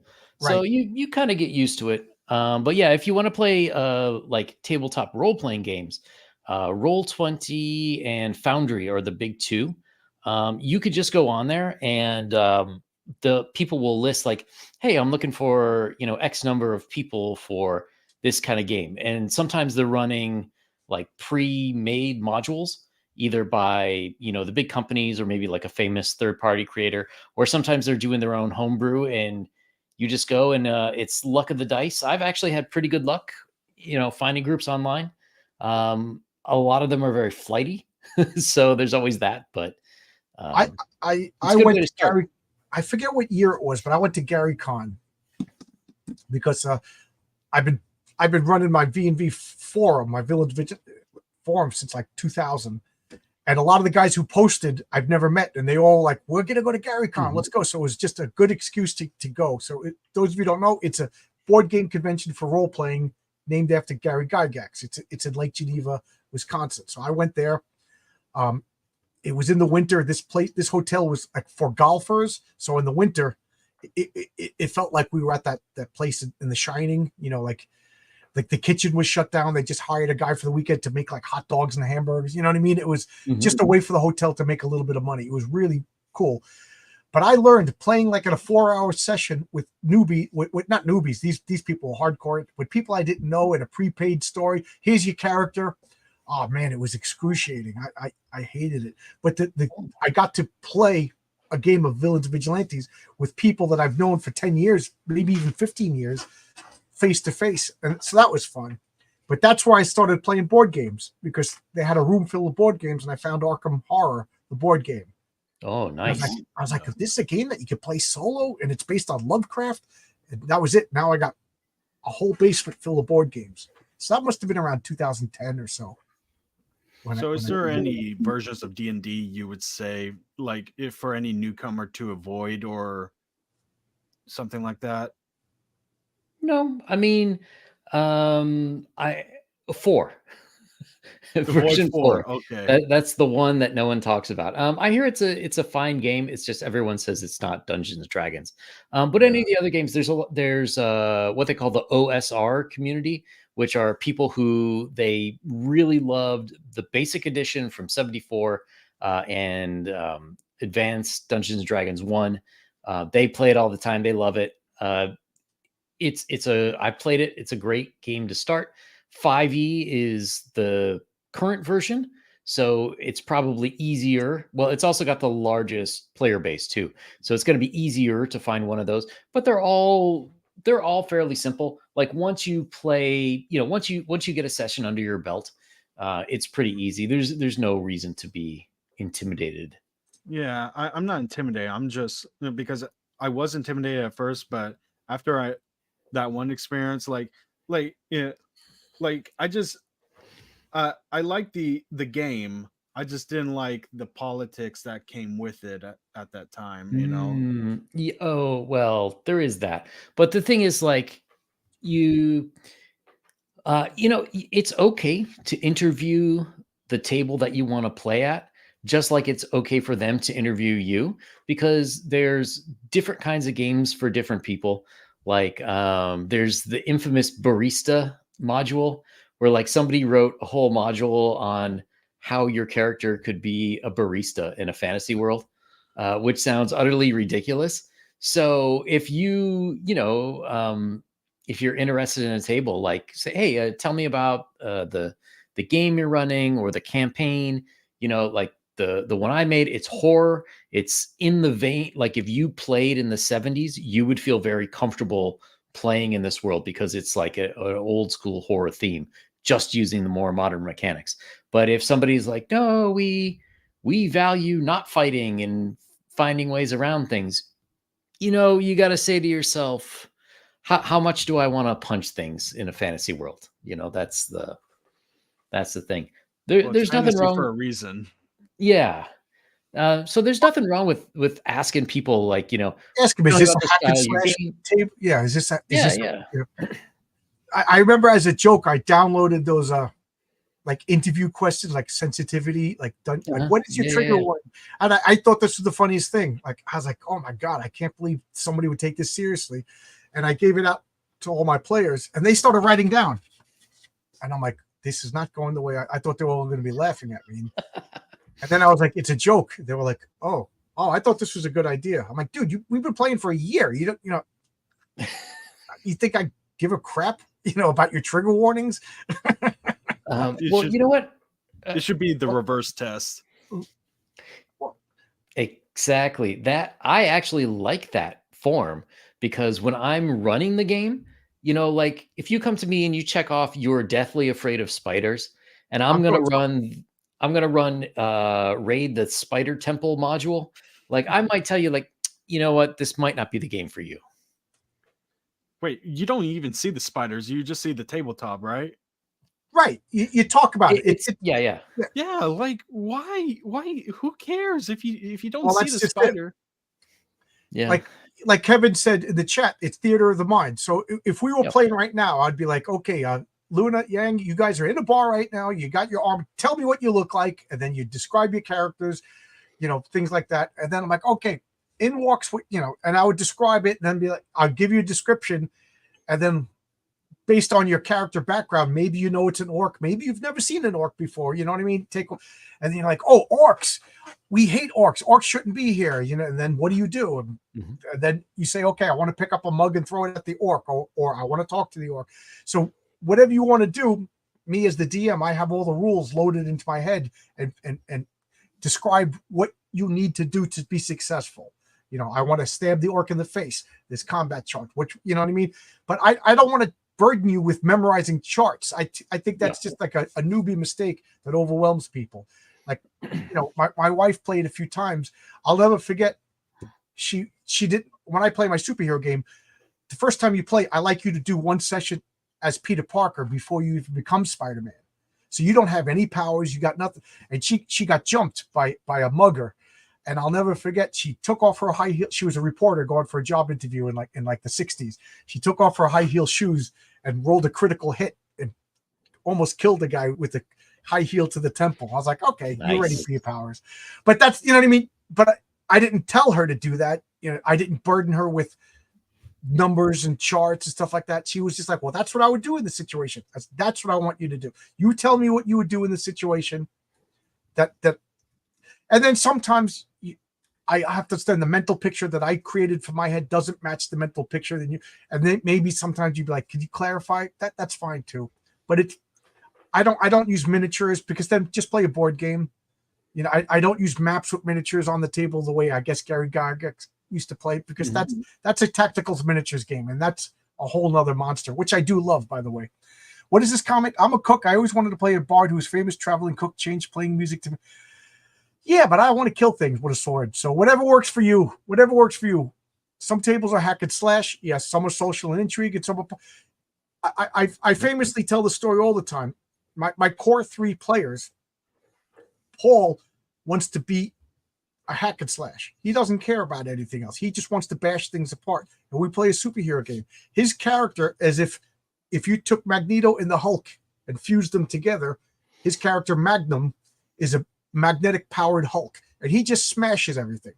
My friend Jan had a character named Prometheus, the god of forethought, and so he could generate fires and regenerate. He had 3 hit points. He liked to solve puzzles. He was Batman. He would go in the middle of the fight, he would just lateral move, leave, and then turn off the death traps and things. He loved that. And then Mike, he was the charismatic, patriotic guy who Marshall Strong, and he was invulnerable, and he would jump in front of. He wanted to be the hero, and their personalities were so different, but they worked as a superhero team. So I knew my players. We played for a long time, and I tried to make it so that there was puzzles for Jan and heroic actions for Mike, and then things to smash for Paul. And it was just like, as soon as the bad guy stopped, Magnum would be like, magnetic shields. I jump in the front. Jan would go off to solve the problem, and Mike would be like, okay, Okay, there's a woman over here. Get her out of harm's way, and it just worked. It was a lot of fun. So you got to know your players, is what I'm saying. Yep. Yeah. Spiders aplenty, right? You triggered by spiders? Well, welcome to the Temple of Lolth, MFR. Yeah, my player's job is to deal with it, whatever you throw at them, and roll dice and eat all the Funyuns. The only thing that's like a running joke. There's got to be Funyuns. The only thing I can think of that would make sense for sensitivity is someone has trauma from a real life crime. Yeah, but but you know what? I don't care. I don't care. It's not real. We're playing a game, you know? Yeah, that's true too. We're playing a game. Don't piss off John's wife. Yeah, you're going to get critical hit with a high heel to the head. Take notes. I hate that when you're at the critical point and you're just like, and the statue looks like Woodrow. And nobody gets, you've only foreshadowed it for 3 weeks and nobody gets it because they're all like, Nobody if I takes see notes. people on their phone when we're playing, I'm like I know some people bring laptops and they do all their character sheets. I hand out pieces of paper. Put your phones away. We got pieces of paper on my table. You know what's funny? I prefer paper, but with the group I was playing with, I had to start doing it online because their house was so freaking dark and I'm getting old. I couldn't see anymore. So I was like, Well, then I you have to keep this online. It's funny, Dark Alchemy, my friend Jimmy, we played a pirate adventure, and Jimmy's character was Cookie, and he was the cook on the pirate ship. And it was funny. He was the biggest, fattest, disgusting guy, and his food skills were enormous. So everybody loved him because he made the food. Oh, you got somebody wandering in there in the background. The math is the method used to play, not the goal. Yes. And that is called a munchkin when they start turning everything into math and numbers and using the math. And like, I'm going to take this skill because this makes me better, even though it doesn't match my character. Like, I like it when everything's thematic and everything fits together rather than this gives me the best numbers. That's a red flag to me when you're just interested in but you also have to be into the numbers. Otherwise your character's not going to make it to 3rd level. Dark Alchemy says my bard would kill things. Now you have to, I don't know. I've never have you ever run a bard? Like, have you ever been a DM for a bard character? Me, What's a bard? Yeah. I never had a player that was a bard. So a To me, they would bard. die. Oh wait, they're the music guys, right? Yeah.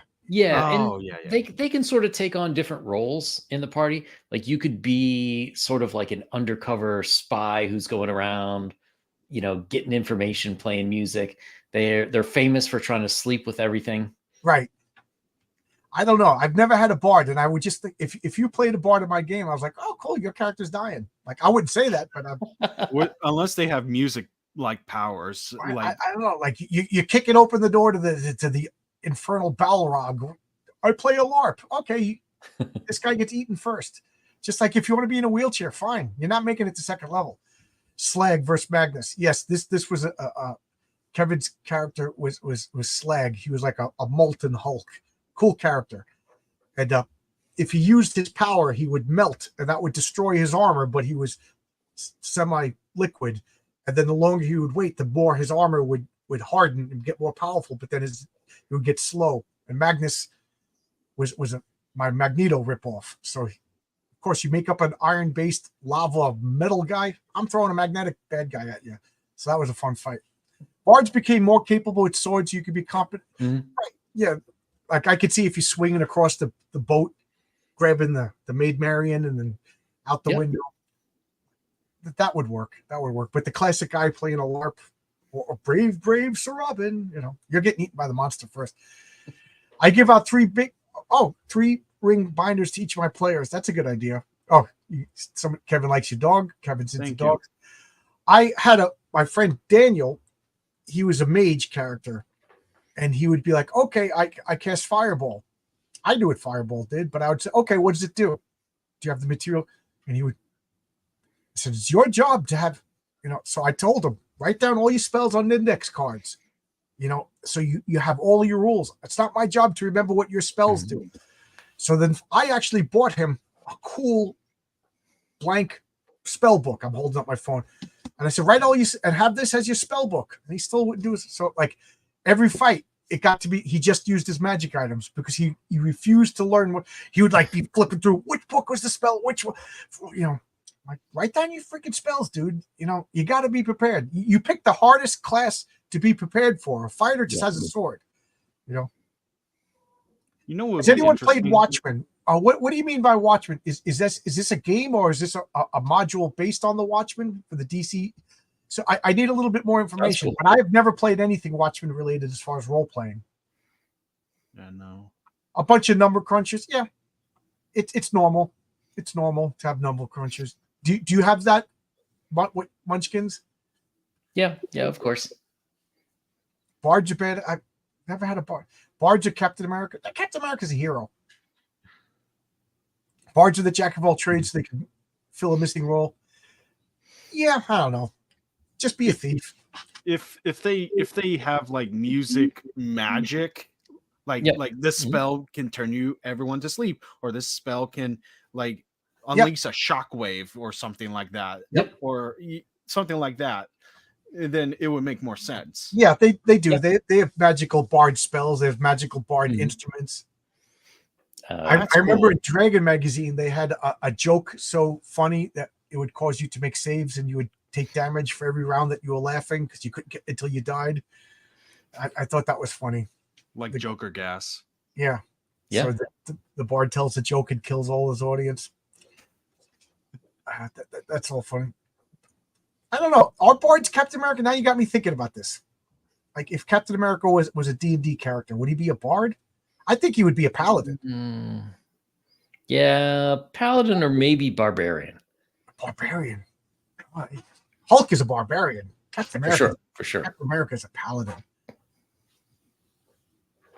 Cap is so bards give out buffs to the party. Okay, I could see that. I could see it. Sort of paladins though.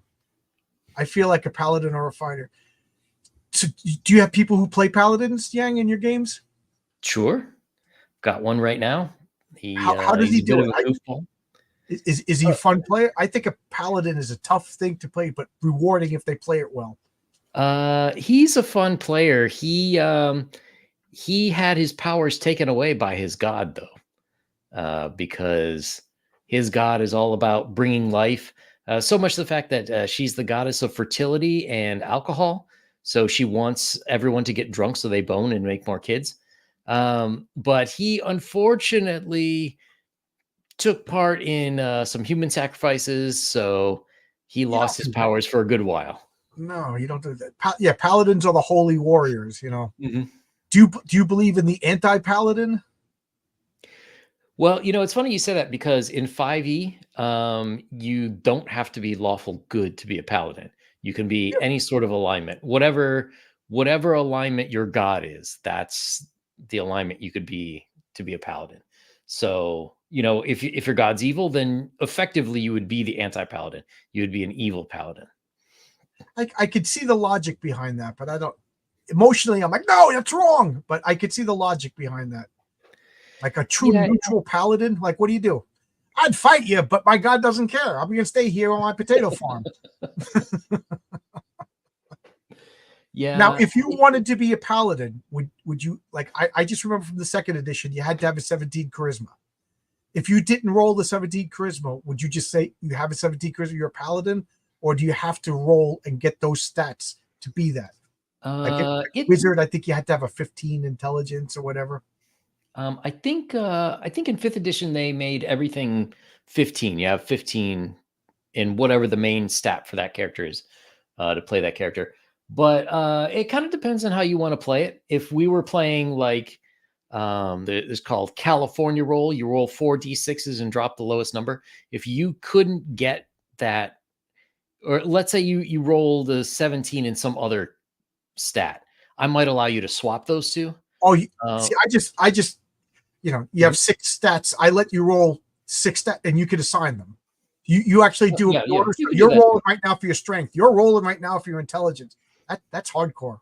I got well, there's also something called a point buy-in, which is like you have certain there's a 15, and then the lowest number is an 8, and there's various points there, and you just put those wherever you want. and then there's like that. You got to roll. So my first test group, I just let them do the array. Yeah, standard array. So then they could play whatever they want. This current test group I'm doing, I'm trying to be more strict. So I test the game's stress. So for them, like you just roll what you roll and good luck. If you want to be neutral, you should be. Yeah, I don't know. I don't know. Like I said, I understand if you're the paladin of Lilith, you know what I mean? You got to be what is she, chaotic evil? Yeah. But then at the same time, like chaotic evil, why would you join an order? I don't know. What about monks? Are there still monks around? Yeah, there's monks. I've never DM'd a monk. If you like punching things, monk's the way to go. So is it its own class? Yeah, it's its own class, and then there's a bunch of different subclasses, so you can play it in different ways. Like there's some that are, it's like you're like a kung fu movie type of monk. There's others that you're closer to like a thief, where like you blend in the shadows and like you kill people ninja style, or you could steal stuff. They've got some builds which are more like instead of punching, you use like your psionic powers. I was about to say that they in the second edition they had that psionics book, and it made like the psionic class. Is that? I guess that's still around. Yeah. Well, it's kind of funny because virtually nothing had it for like the first 5 years of the fifth edition. Mostly, in my opinion, because it sucks. But then they slowly started to add it back. So it's there. It's there. There are some classes or not classes, but subclasses that use psionics a lot. It's not as painful as it was in the first edition. That book was very inspirational to me because I used, like, if you had an 18 strength or an 18 intelligence rather for psionics, and you wanted to use your psionic skill on something, and you rolled the dice and you rolled a 2, you succeeded by 16. Because so that became the basis for my homebrewed rules. For like in my game, like I'm Xavier and I'm trying to read your mind, but you're resisting me. So I would roll my intelligence versus your intelligence. My intelligence is 36 because I got super intelligence and I rolled a 3. So 36 minus 3 is I succeeded by 33. Well, you're resisting. Your intelligence is 18 and you rolled a 2. You succeeded by 16. So my successes are greater than yours. And I do all this math really quick. So I succeeded by 16 once we subtracted everything like that. So I have like a gauge. I get that much information out of you.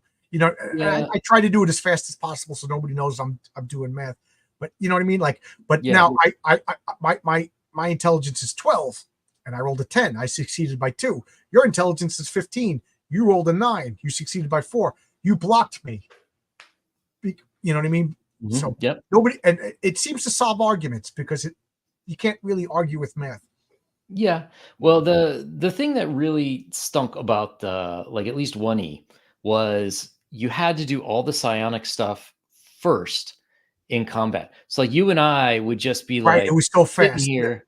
Yeah. And we'd be like, just the problem is the mechanics. You and I would be going like round after round, and Luna would just be sitting there like, can I stab him yet?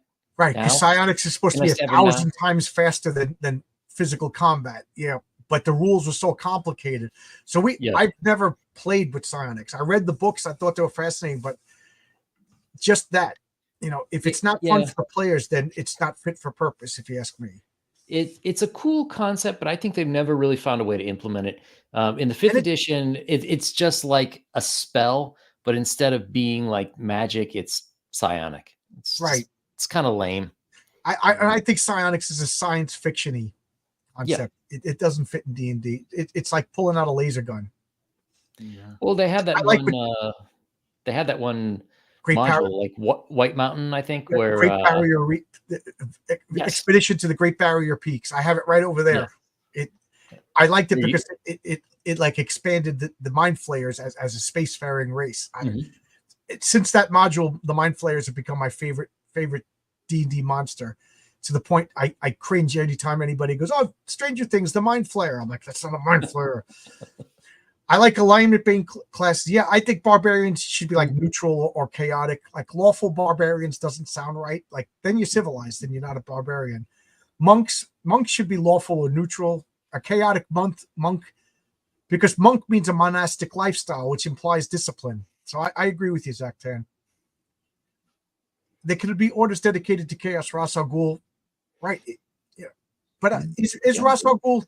I always thought like Ras Al Ghul has, like, if you have an order, therefore it's like Joker is chaotic. He's not following a script. He's doing whatever he wants. Ras Al Ghul to me seemed like a lawful based villain. Like he has you follow his lead. You know, maybe neutral evil if we could do D&D, but I would never say that he's lawful.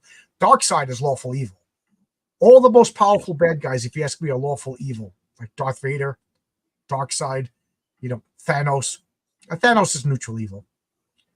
You could go elemental monk. Yeah, I love the Avatar: The Last Airbender. Lot of comments, guys. I can't even catch up. They beta tested a psionic class, but decided against it and made a psionic rogue. Yeah, I get rid of psionics. It to me, psionics probably fits more in Gamma World than D&D. Yeah. Zach Tan, I understand the logic. I gave up on alignment because most players. It's funny. Alignment caused more arguments in D&D than anything else. Like to the point where unless you were playing like a paladin or a cleric, I didn't bring up alignment for the longest time, and then I slowly introduced it. You know, but in the superhero game, you're a good guy or a bad guy. Like, but I do have law and order as major parts of my story. But you know, on a personal level, it doesn't matter. But you know, the Psionic Initiative rule is the same thing that kills Cyberpunk and Shadowrun because the hacker types always go for it. Yeah, you gotta. When I talked about that role playing game that I went to GaryCon to play, we had 11 people playing superhero, and it was great because we all kind of knew each other from the forums. We were all sitting at the same table for the first time, and we were told to make up characters beforehand. So I made up Sergeant Stone. Sergeant Stone, he was a World War II sergeant that got petrified when he fell into the Rhine River, and he woke up in modern times. So he's like, he smokes a cigar and he talks in cliches, and he's petrified. So I gave him a weakness of lowered agility. You know, I went all out making a cool character who will be in Heroic Tales #2. But other people just joined in, and one of the people, they gave him a speedster. So this character had a 45 agility. And in V&V, your characters, how many turns they get to go is based on their agility. So we played 11 people. So I looked at my watch. I went, and then other people went. It was 45 minutes before I got to do anything again. It was excruciating. And because I have a lowered agility, I would roll the dice and I missed. And then I had to wait 45 minutes. So can you imagine psionics? It's just like that. Everybody's sitting there waiting to go. So, you know, smaller groups, 5 people is the most I want to play a role-playing game. How many people is the most you've ever had in a role-playing game? Playing. The most I've ever had playing? Yeah, how many players? I generally try to cap it at 6 players. Yeah, that is the most. That includes you as the DM, right? Yeah, but you know, older versions had a lot more. I play Gamma World with a guy called the Dungeon Delver, who's got a channel. He's had a game going, I think he said since around 2000, that he's had up to 16 players in his that's game. ridiculous. Yeah. But somehow, you know, he only plays the first edition. So at that time, they were built for more people playing. Oh, yeah. You know, I play my superhero game. I try to make it as fast as possible. If I start seeing people picking up the phones, then I know I'm doing something wrong. But I think at the most, when I was in college in Stony Brook, I think we had 9 players, and you know, and a couple of guys were just casuals, like, oh, I'll play, you know. So that was a mistake. Mm-hmm. You know, like you have to be into it. You know, there's nothing worse than somebody who's not into it, who's just playing because everybody else wants to play. You know. Yeah. And those people usually weed themselves out after a session or 2. But like, there's nothing worse than like, yeah, right, I'll play D&D. You know, you got to be into it. You know, it's half-assed D&D is the worst.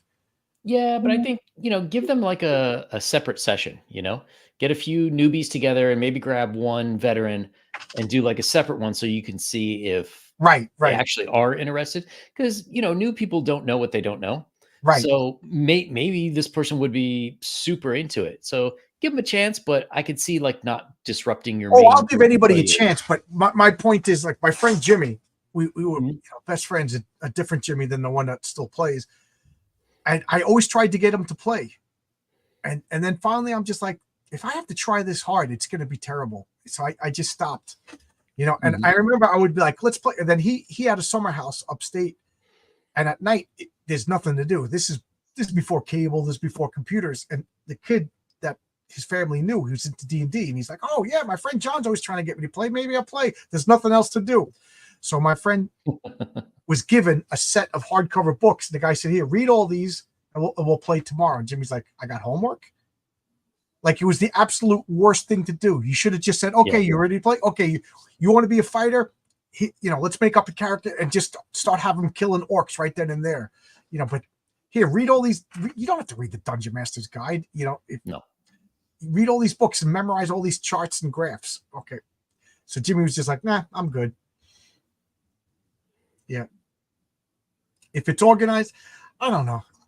Part of me wants to play like a huge game, but like I joke that I would love to have like you and Brian and Fabrizio all come over and play your characters. You know what I mean? And that'd be great. You could be the DM, because I could get to be the patriarch, and Brian will be Wolf and Batsy, you know what I mean? And play, but and record it and everything. But that would be fun. But I don't know, for like a real, like Roy comes over. We have 4 players and myself, so 5 players, and that's fine. That's about as much as I would like to play. We'd never lore dump in any. Yeah, a lore dump is terrible. Like to the point where if Yang, if you were to join my game, I don't even think I'd tell you much about the world until maybe halfway through the stories. Oh yeah, by the way, they're doing this because this happened, and then because it doesn't mean anything. It's just blah blah blah blah blah blah. It's like reading the first 5 pages of Godlike. Nobody cares. Yeah, especially since I have so many moving parts in Callum. Yeah. I don't know. Do you do that? Like, here's the world history from the dawn of creation before we even play. I have that in the campaign book, but it's not for player consumption. There's a player's guide that people will get, and it's just like very recent stuff. Like, this is the place you're starting on. This is kind of the racial makeup of it. Here's the history for the last few years. And then there's a term for it, but I can't remember, which is like people learning history through like finding things. Like, you go in a cave and you see pictograms on the wall, and like you sort of learn a little bit about history from there, and you get like little nuggets of history, all over the place. So that's more of what I do. There actually is a history museum that's in the town. So if you were so motivated, you could go in there and you could like get that lore dump if you wanted. I rolled a 20. Okay, sit back, everybody. I'm telling you the genealogy of the orc family. or if you read Lovecraft, The Mountains of Madness, when you said the picture, you're going to get 60 pages about an alien race now, everybody. There you go. It's funny because one of the things that my friend Jimmy, he ran a Dungeons & Dragons campaign, and my character was an ignorant farmer who become a warrior. So it was just natural. I didn't know anything about the world because I never left my farm. So, it worked. He's like, I'm not telling you anything. Why would you know anything about like just think of it. You're a moonshiner in 1780 backwoods Nebraska. You don't know about Germany and Okay, my wife has handed me some food. Ooh, bowl of pasta, ladies and gentlemen. So I don't know. I think that works. Like if you were a wizard, I could see a wizard or a cleric knowing more.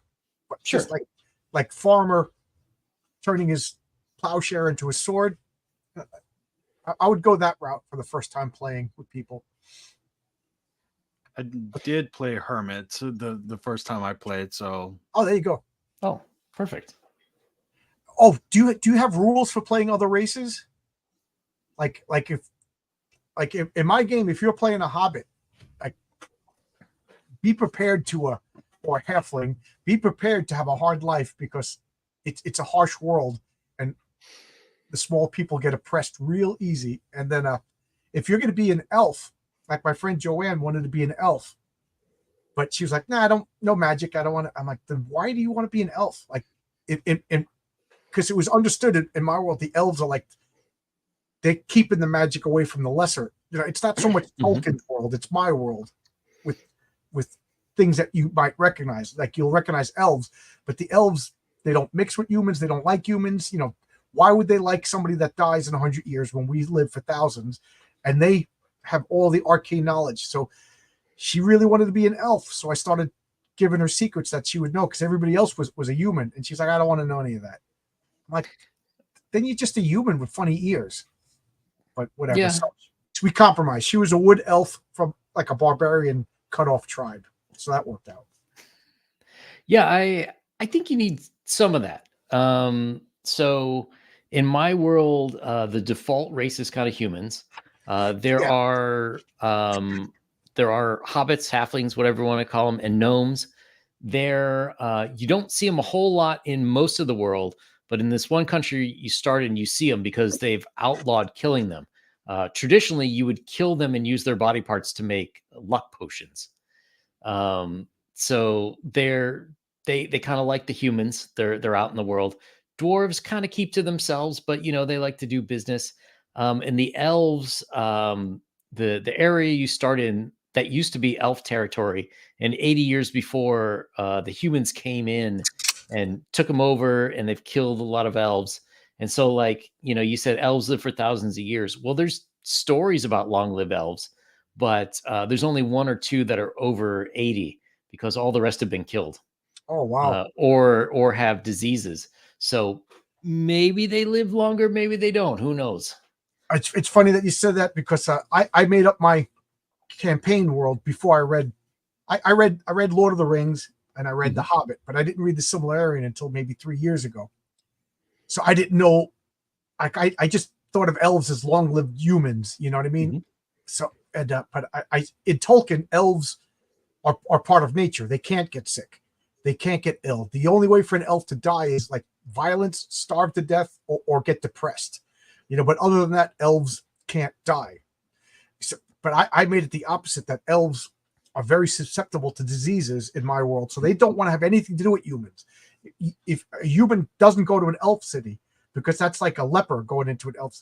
So if you see elves in my world, they're totally like they almost wear burqas. You know what I mean? And then so everybody's power is the elves live so long that I give them extra skills. And in my world, magic is a skill. So therefore, elves are the most skilled and the most knowledgeable.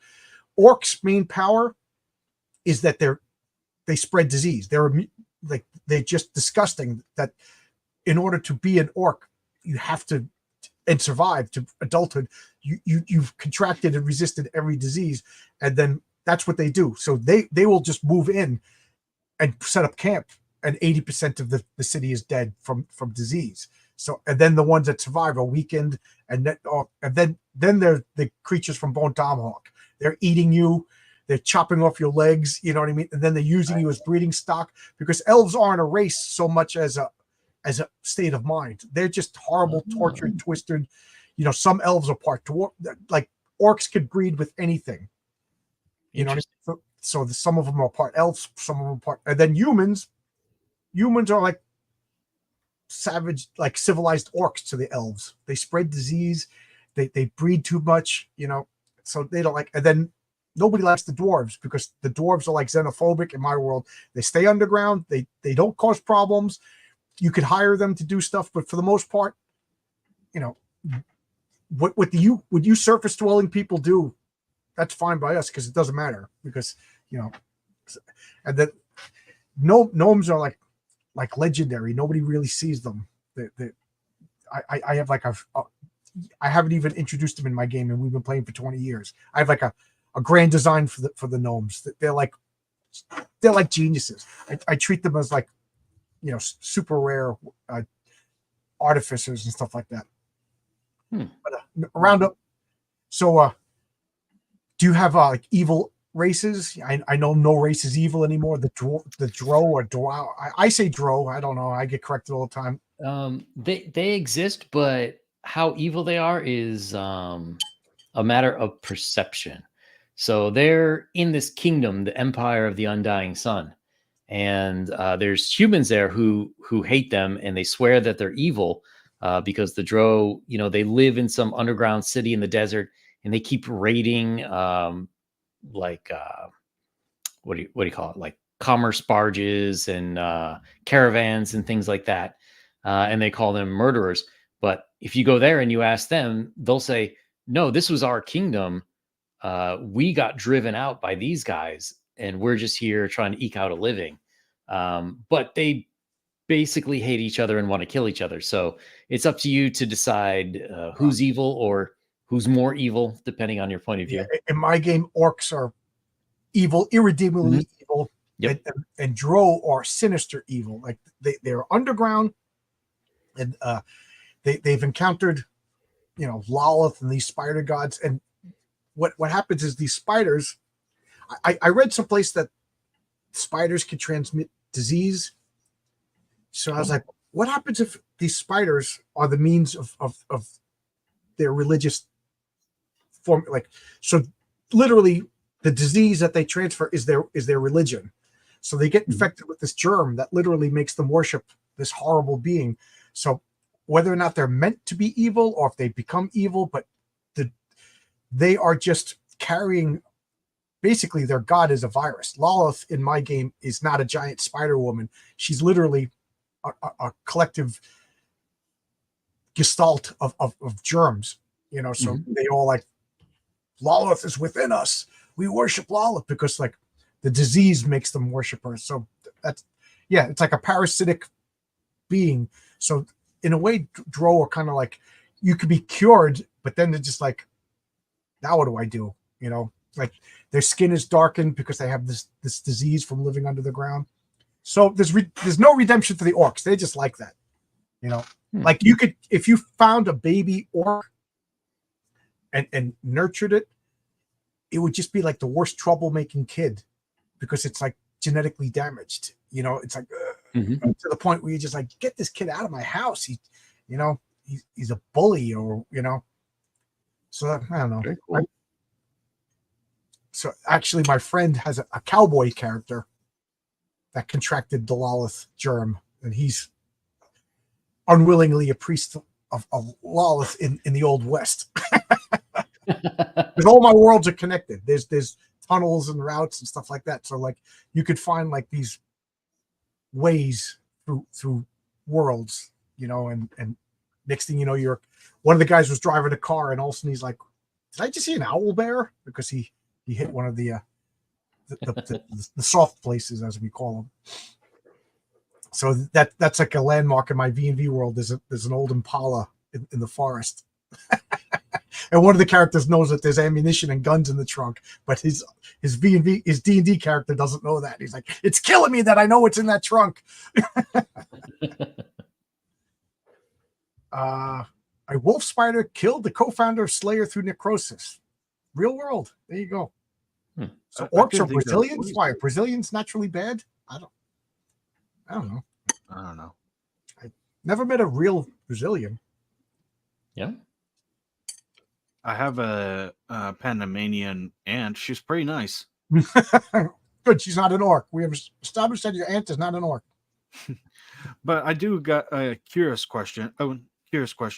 On like fantastical level. We always explore that there's magic on Earth, but wonder if there's magic in space, or at least on alien planets. And you know how in sci-fi, alien technology is obviously different than human technology. What if alien magic is That's a good question. than human magic, or at least earthly magic? That is cool. That is a really see Yeah. that's spelljammers, traveling to other planets. Like I wonder, like, would you go to the Mind Flayer world and they would have Mind Flayer wizards that have a totally different way of casting spells? That's a really cool thing to explore. But That's interesting. But back to elves. In my story, there is only one elf that in the modern world, because the rest have been killed off. But the way he survived is that he was killed in the medieval ages. But how he returns is that in their DNA, or at least the way they're made, they come if they don't, if their bodies are still there, like if they're buried and their bodies are like not decayed, not well, they naturally don't decay. But if Like their Eternals. bodies aren't incinerated by fire or something like that, or in lava, they come back as a dark elf. Okay. And yeah, In Marvel Comics, the Eternals, they will just heal from they can't die unless, as the Marvel Handbook said, unless a major proportion of their body molecules have been dispersed. I always love that. Kevin's giving away some secrets for my comics over here. Magic is ultimately the language of creation, of which the first letter is a signal that Science City is built upon the first letter of the language of creation. If I ever make it to 20, 30 issues, it's gonna be insane, because the first issue is just superhero saves the day. The last issue is going to be like just freaking explorations of the nature of God and stuff. Yeah, it's going to be insane. No, that cat disease that jumps on species can affect humans and make them hyper aggressive. Oh yeah, there's a couple of diseases. I got this idea from.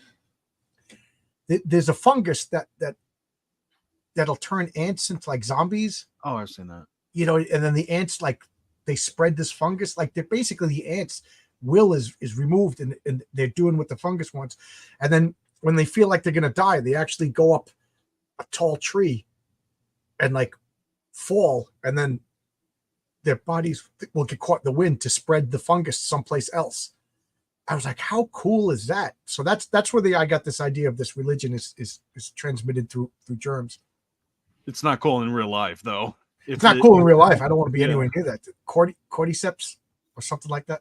I thought you were saying that Brazilians are like orcs. It's like, not going to Brazil. Back to my elf character. Like when in light woodland form, like he has light skin when he's like a regular. So when you do meet him in the medieval ages, when he's like alive, and pretty much he's the last remaining elf, because his race got killed off, and that's where you meet him. And pretty much what differentiates elves from humans, besides the pointy ears, is that they're very skilled, like you said, and they're very skilled. They're very they have high senses, like that's why they have pointy ears. They have high senses than everyone else, and they're very highly skilled. And that's just it for the at first, until they actually die, and then years later they rise from the dead as a dark elf, and they have dark skin, and they have dark magical powers based on that's their like the Seelie Court and the Unseelie Court, right? Yeah, but yes, and also another trait about elves: when they're in light form, they have no emotion. They can't show emotion. Like, it's kind of like, now this is your comic that you're writing. in my story, Okay. Yes. So pretty much, but you don't meet this character until later down the line. But so you're making like a fantasy comic? Yeah. Oh yeah. Like it's inspired by. It's like Lord of the Rings meets this one game I played that was very interesting. It's considered the greatest app game ever. It's called Infinity Blade. Have you ever heard of it? No. It's pretty much about a knight, and I just love the designs. You pretty much have a sword, a shield, a magic ring. Well, actually, all spear, the magic armor. helmet.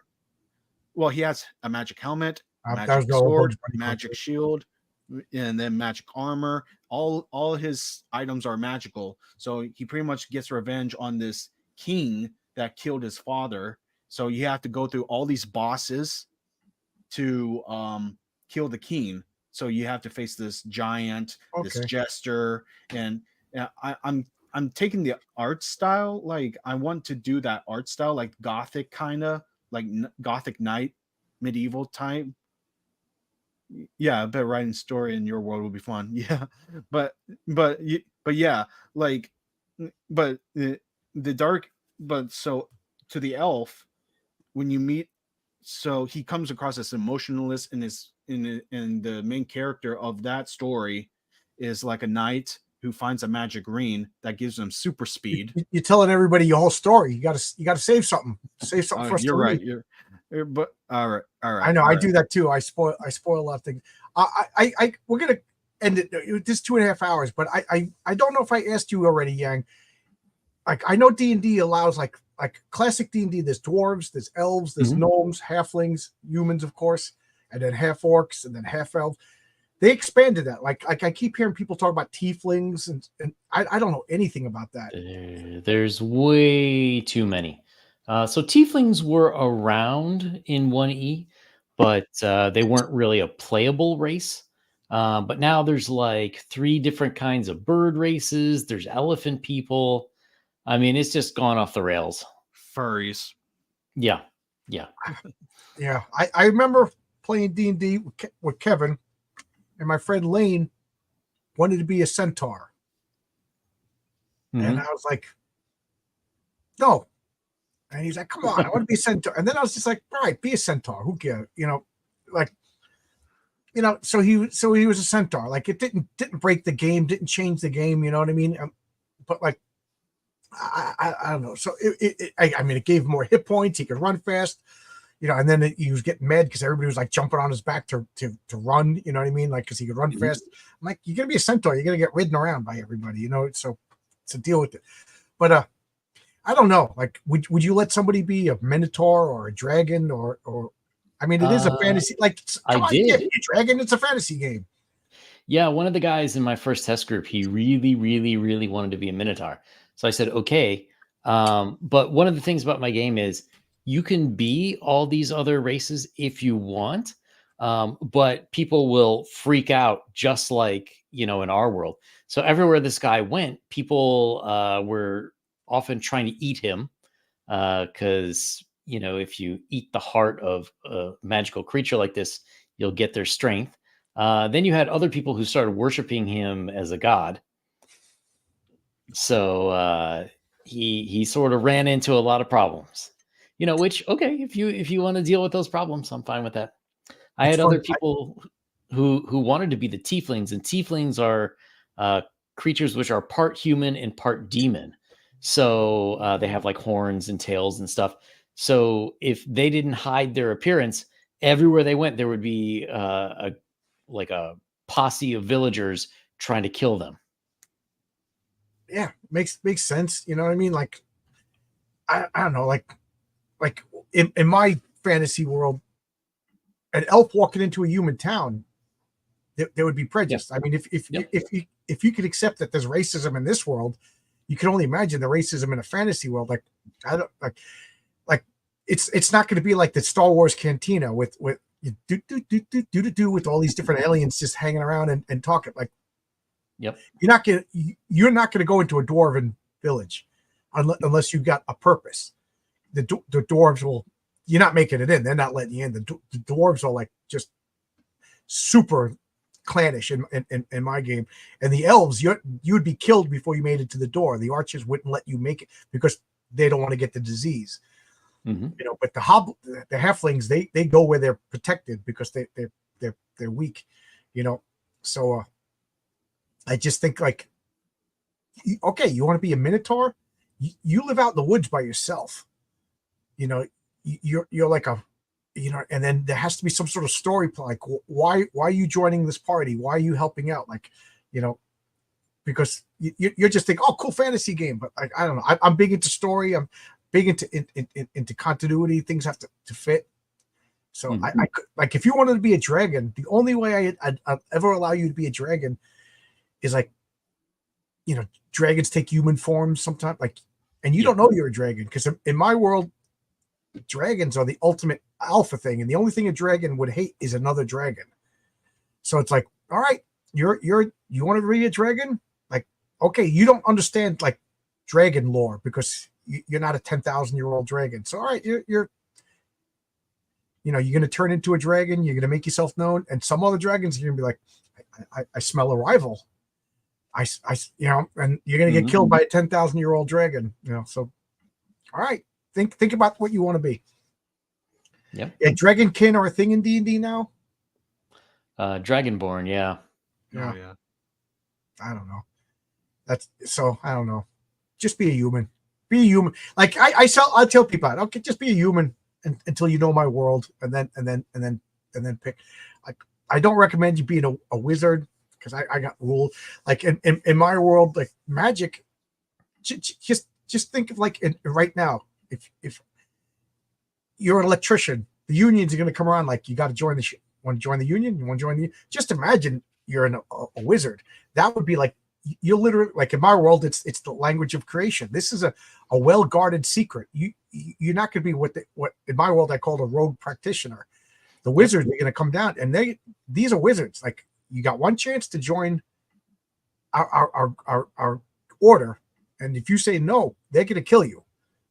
You know what I mean? And then like, so now you're in the wizard order, and now like, you either have leave to go out on adventures, or there's a reason why you're on adventures, or most of the time you're a scribe, because they don't want you to rise into the powers to challenge Elminster, the mighty lord of the or so it's tough. And clerics, yeah, all right, you have no free will. You're doing what you have Yolanda the queen wants you to do. You know what I mean? So just be a fighter first time you play, and then once you're familiar with my world and my crazy rules, then you pick another class. And don't pick bard, because you're gonna die. No, you can be a bard if you want. I'm just teasing. But keep in mind, I don't play Dungeons Dragons. There's no packages. I play a homebrew village vigilante. So if you want to be a fighter, you're just gonna take your points and make yourself a better fighter. If you want to be a wizard, you're gonna take your points and like, through playing, you're gonna be like, I don't know how to read that language. I really should not. So you spend your points on reading and and researching. And if you want to be a bard, you're going to spend your points on charisma and learning other instruments, stuff like that. And then you call yourself a bard. I think it's a bit better than letting you don't want to be a full dragon in my game, because dragons, they're the alpha predators. You know what I mean? They are top of the line. And the last thing a dragon wants is competition for food and survival. So the other dragons, you got to be far enough away from the other dragons. So there you go. All right, this is 2.5 hours. I was actually going to continue cleaning today, and this is supposed to be a half-hour stream. There you go. Anything you guys want to say before I close it down? Yeah, well, thanks for having me, and go check out Empire of the Undying Sun. It's on Kickstarter now. Lot of great benefits. Horror game, bring back wargaming, whole new mechanics for Nightmare Realm, talent trees for players, over 100 new monsters. It's going to be a lot of fun. I can't believe you make these boxes. That's so cool. That is cool. Oh, thanks. Yeah. Cool. So there you go. Cooler when you get it. Yeah. So see you, Luna. Good talking to you. See everybody in the Good to chat. meet you, Thanks. This was just a silly little improv thing. I'm glad we got so many people listening to me babble on for so long. Thanks a lot, everybody. Tomorrow, I don't think I have anything scheduled. Tuesday, I have my conversation. Wednesday, I forget who I'm talking to. I forget, but I have the full regular slate. Tuesday, Mr. Berger recorded something with me, so I'll be on his channel. It's already recorded. DDT and I have a talk tomorrow. Wednesday, Nandor, and then I'm on 8:30 with Fourth Age, and then Friday it's back here for Deathlock versus Cyborg for comic book team up. And then I don't know what I'm going to do for Sunday Comics yet. But and then I'll probably do another one of these. Comicsgreat is just my catch-all for anything that's impromptu and stuff. But thanks a lot, everybody. I'll see you. Bye-bye. Good night, everyone.